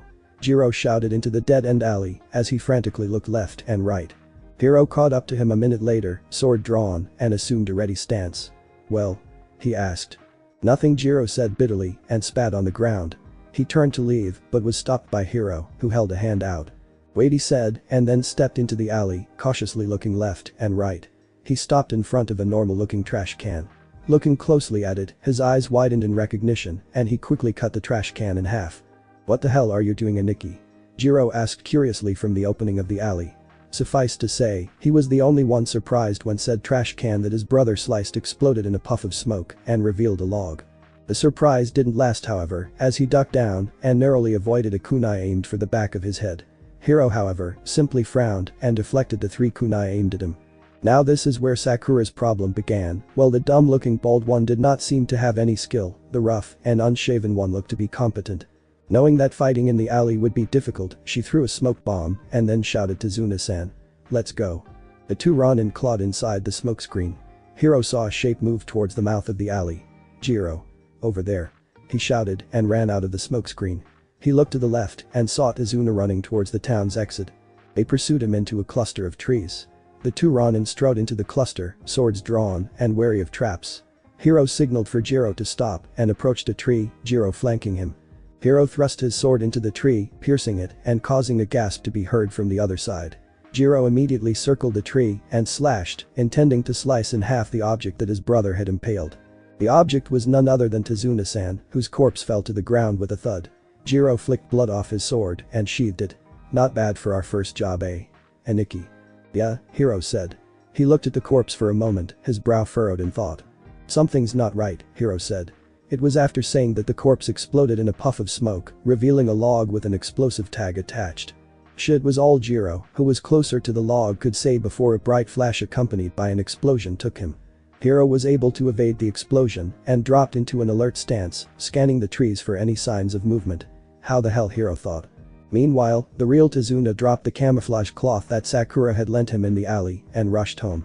Sakura looked at her opponent from her spot in the tree. She knew that from this distance she was well out of her attacker's range. She was greatly mistaken. Hiro pulled out 3 knives from the sleeves of his robe and threw them in her direction. Sakura dropped down from her hiding place and revealed herself. The girl? Hiro asked with a raised eyebrow. Look, Yu-chan, I'm just trying to do my job here. Just tell me where the old man went and I won't hurt you. I'm sorry, Sakura said as she drew a kunai, but I'm also doing my job. I saw what Hiro said and then placed a hand on his sword. He dashed forward with incredible speed and drew his sword, making a sideward slash which Sakura avoided by ducking down. That left her open to a knee from Hiro. This knocked her back and she threw shuriken at Hiro in order to gain some breathing room. Hiro avoided the first shuriken and deflected the rest. The one shuriken that he had avoided cut a hidden string which triggered a barrage of kunai to be launched at Hiro, who rolled to the side to avoid it. He stood up and saw 3 Sakuras fast approaching. He went into a defensive posture. The 3 Sakuras attacked in succession. Hiro grabbed a sheath of his sword, intent on using it to defend himself.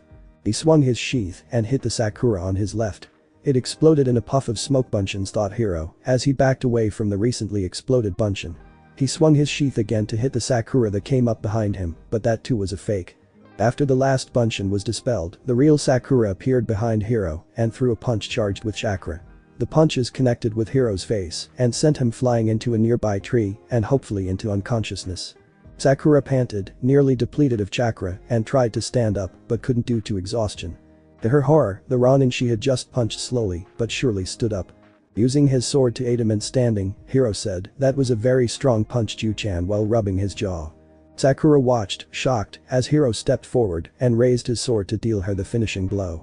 What was the sound Hiro made as his head was hit with a kunai?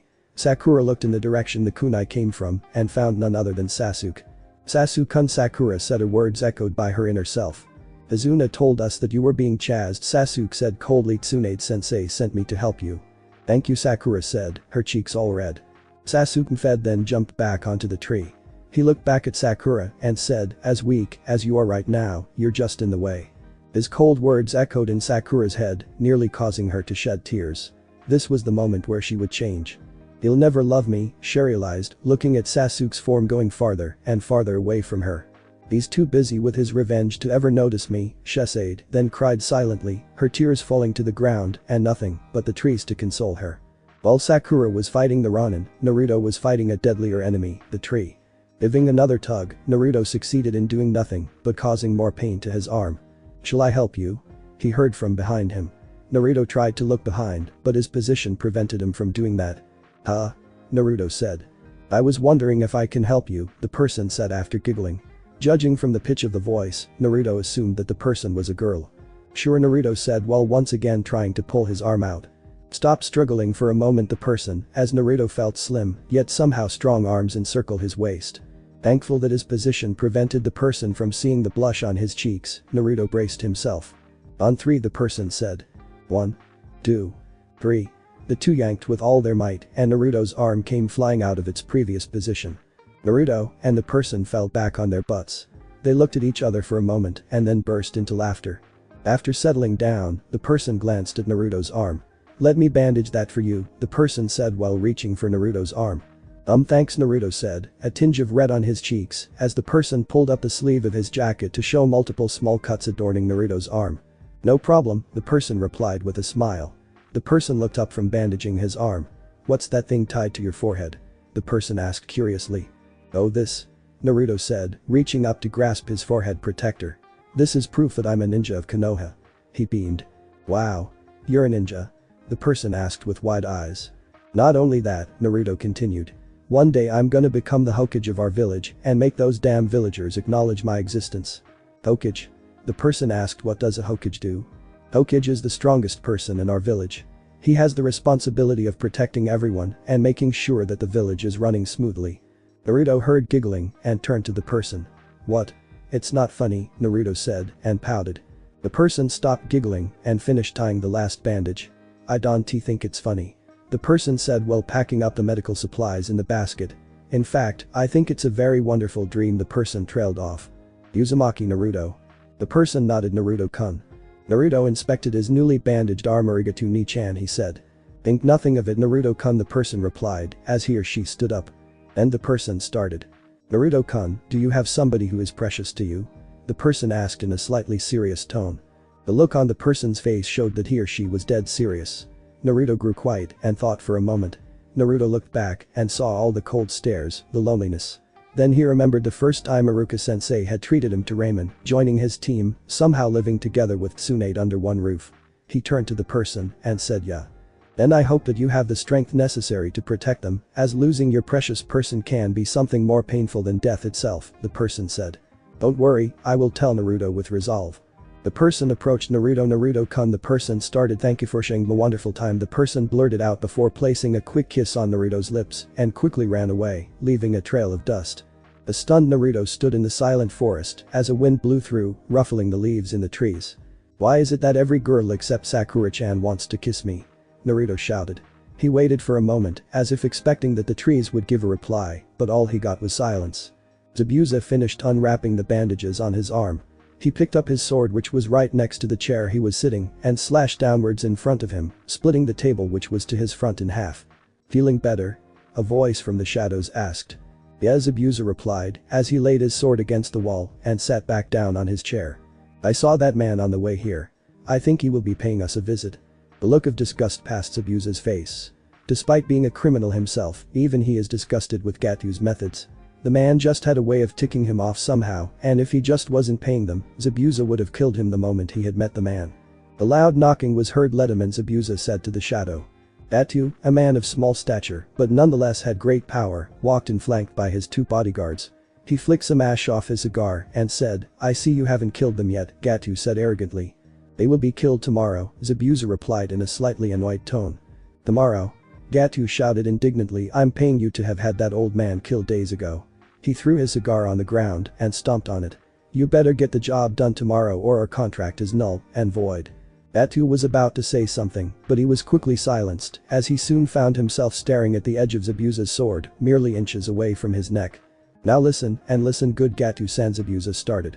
"I haven't seen any progress from your side either." Zabuza moved his sword a little bit closer to Gatu's neck. "So unless you love your head attached to your body, you will shut up and let us do our work." Zabuza removed his sword from its position near Gatu's neck and sat back down. The old man and those ninjas will be dead by tomorrow. I guarantee it. Atu stood up and dusted himself off. Signaling to his two goons, they walked towards the exit of Zabuza's hideout.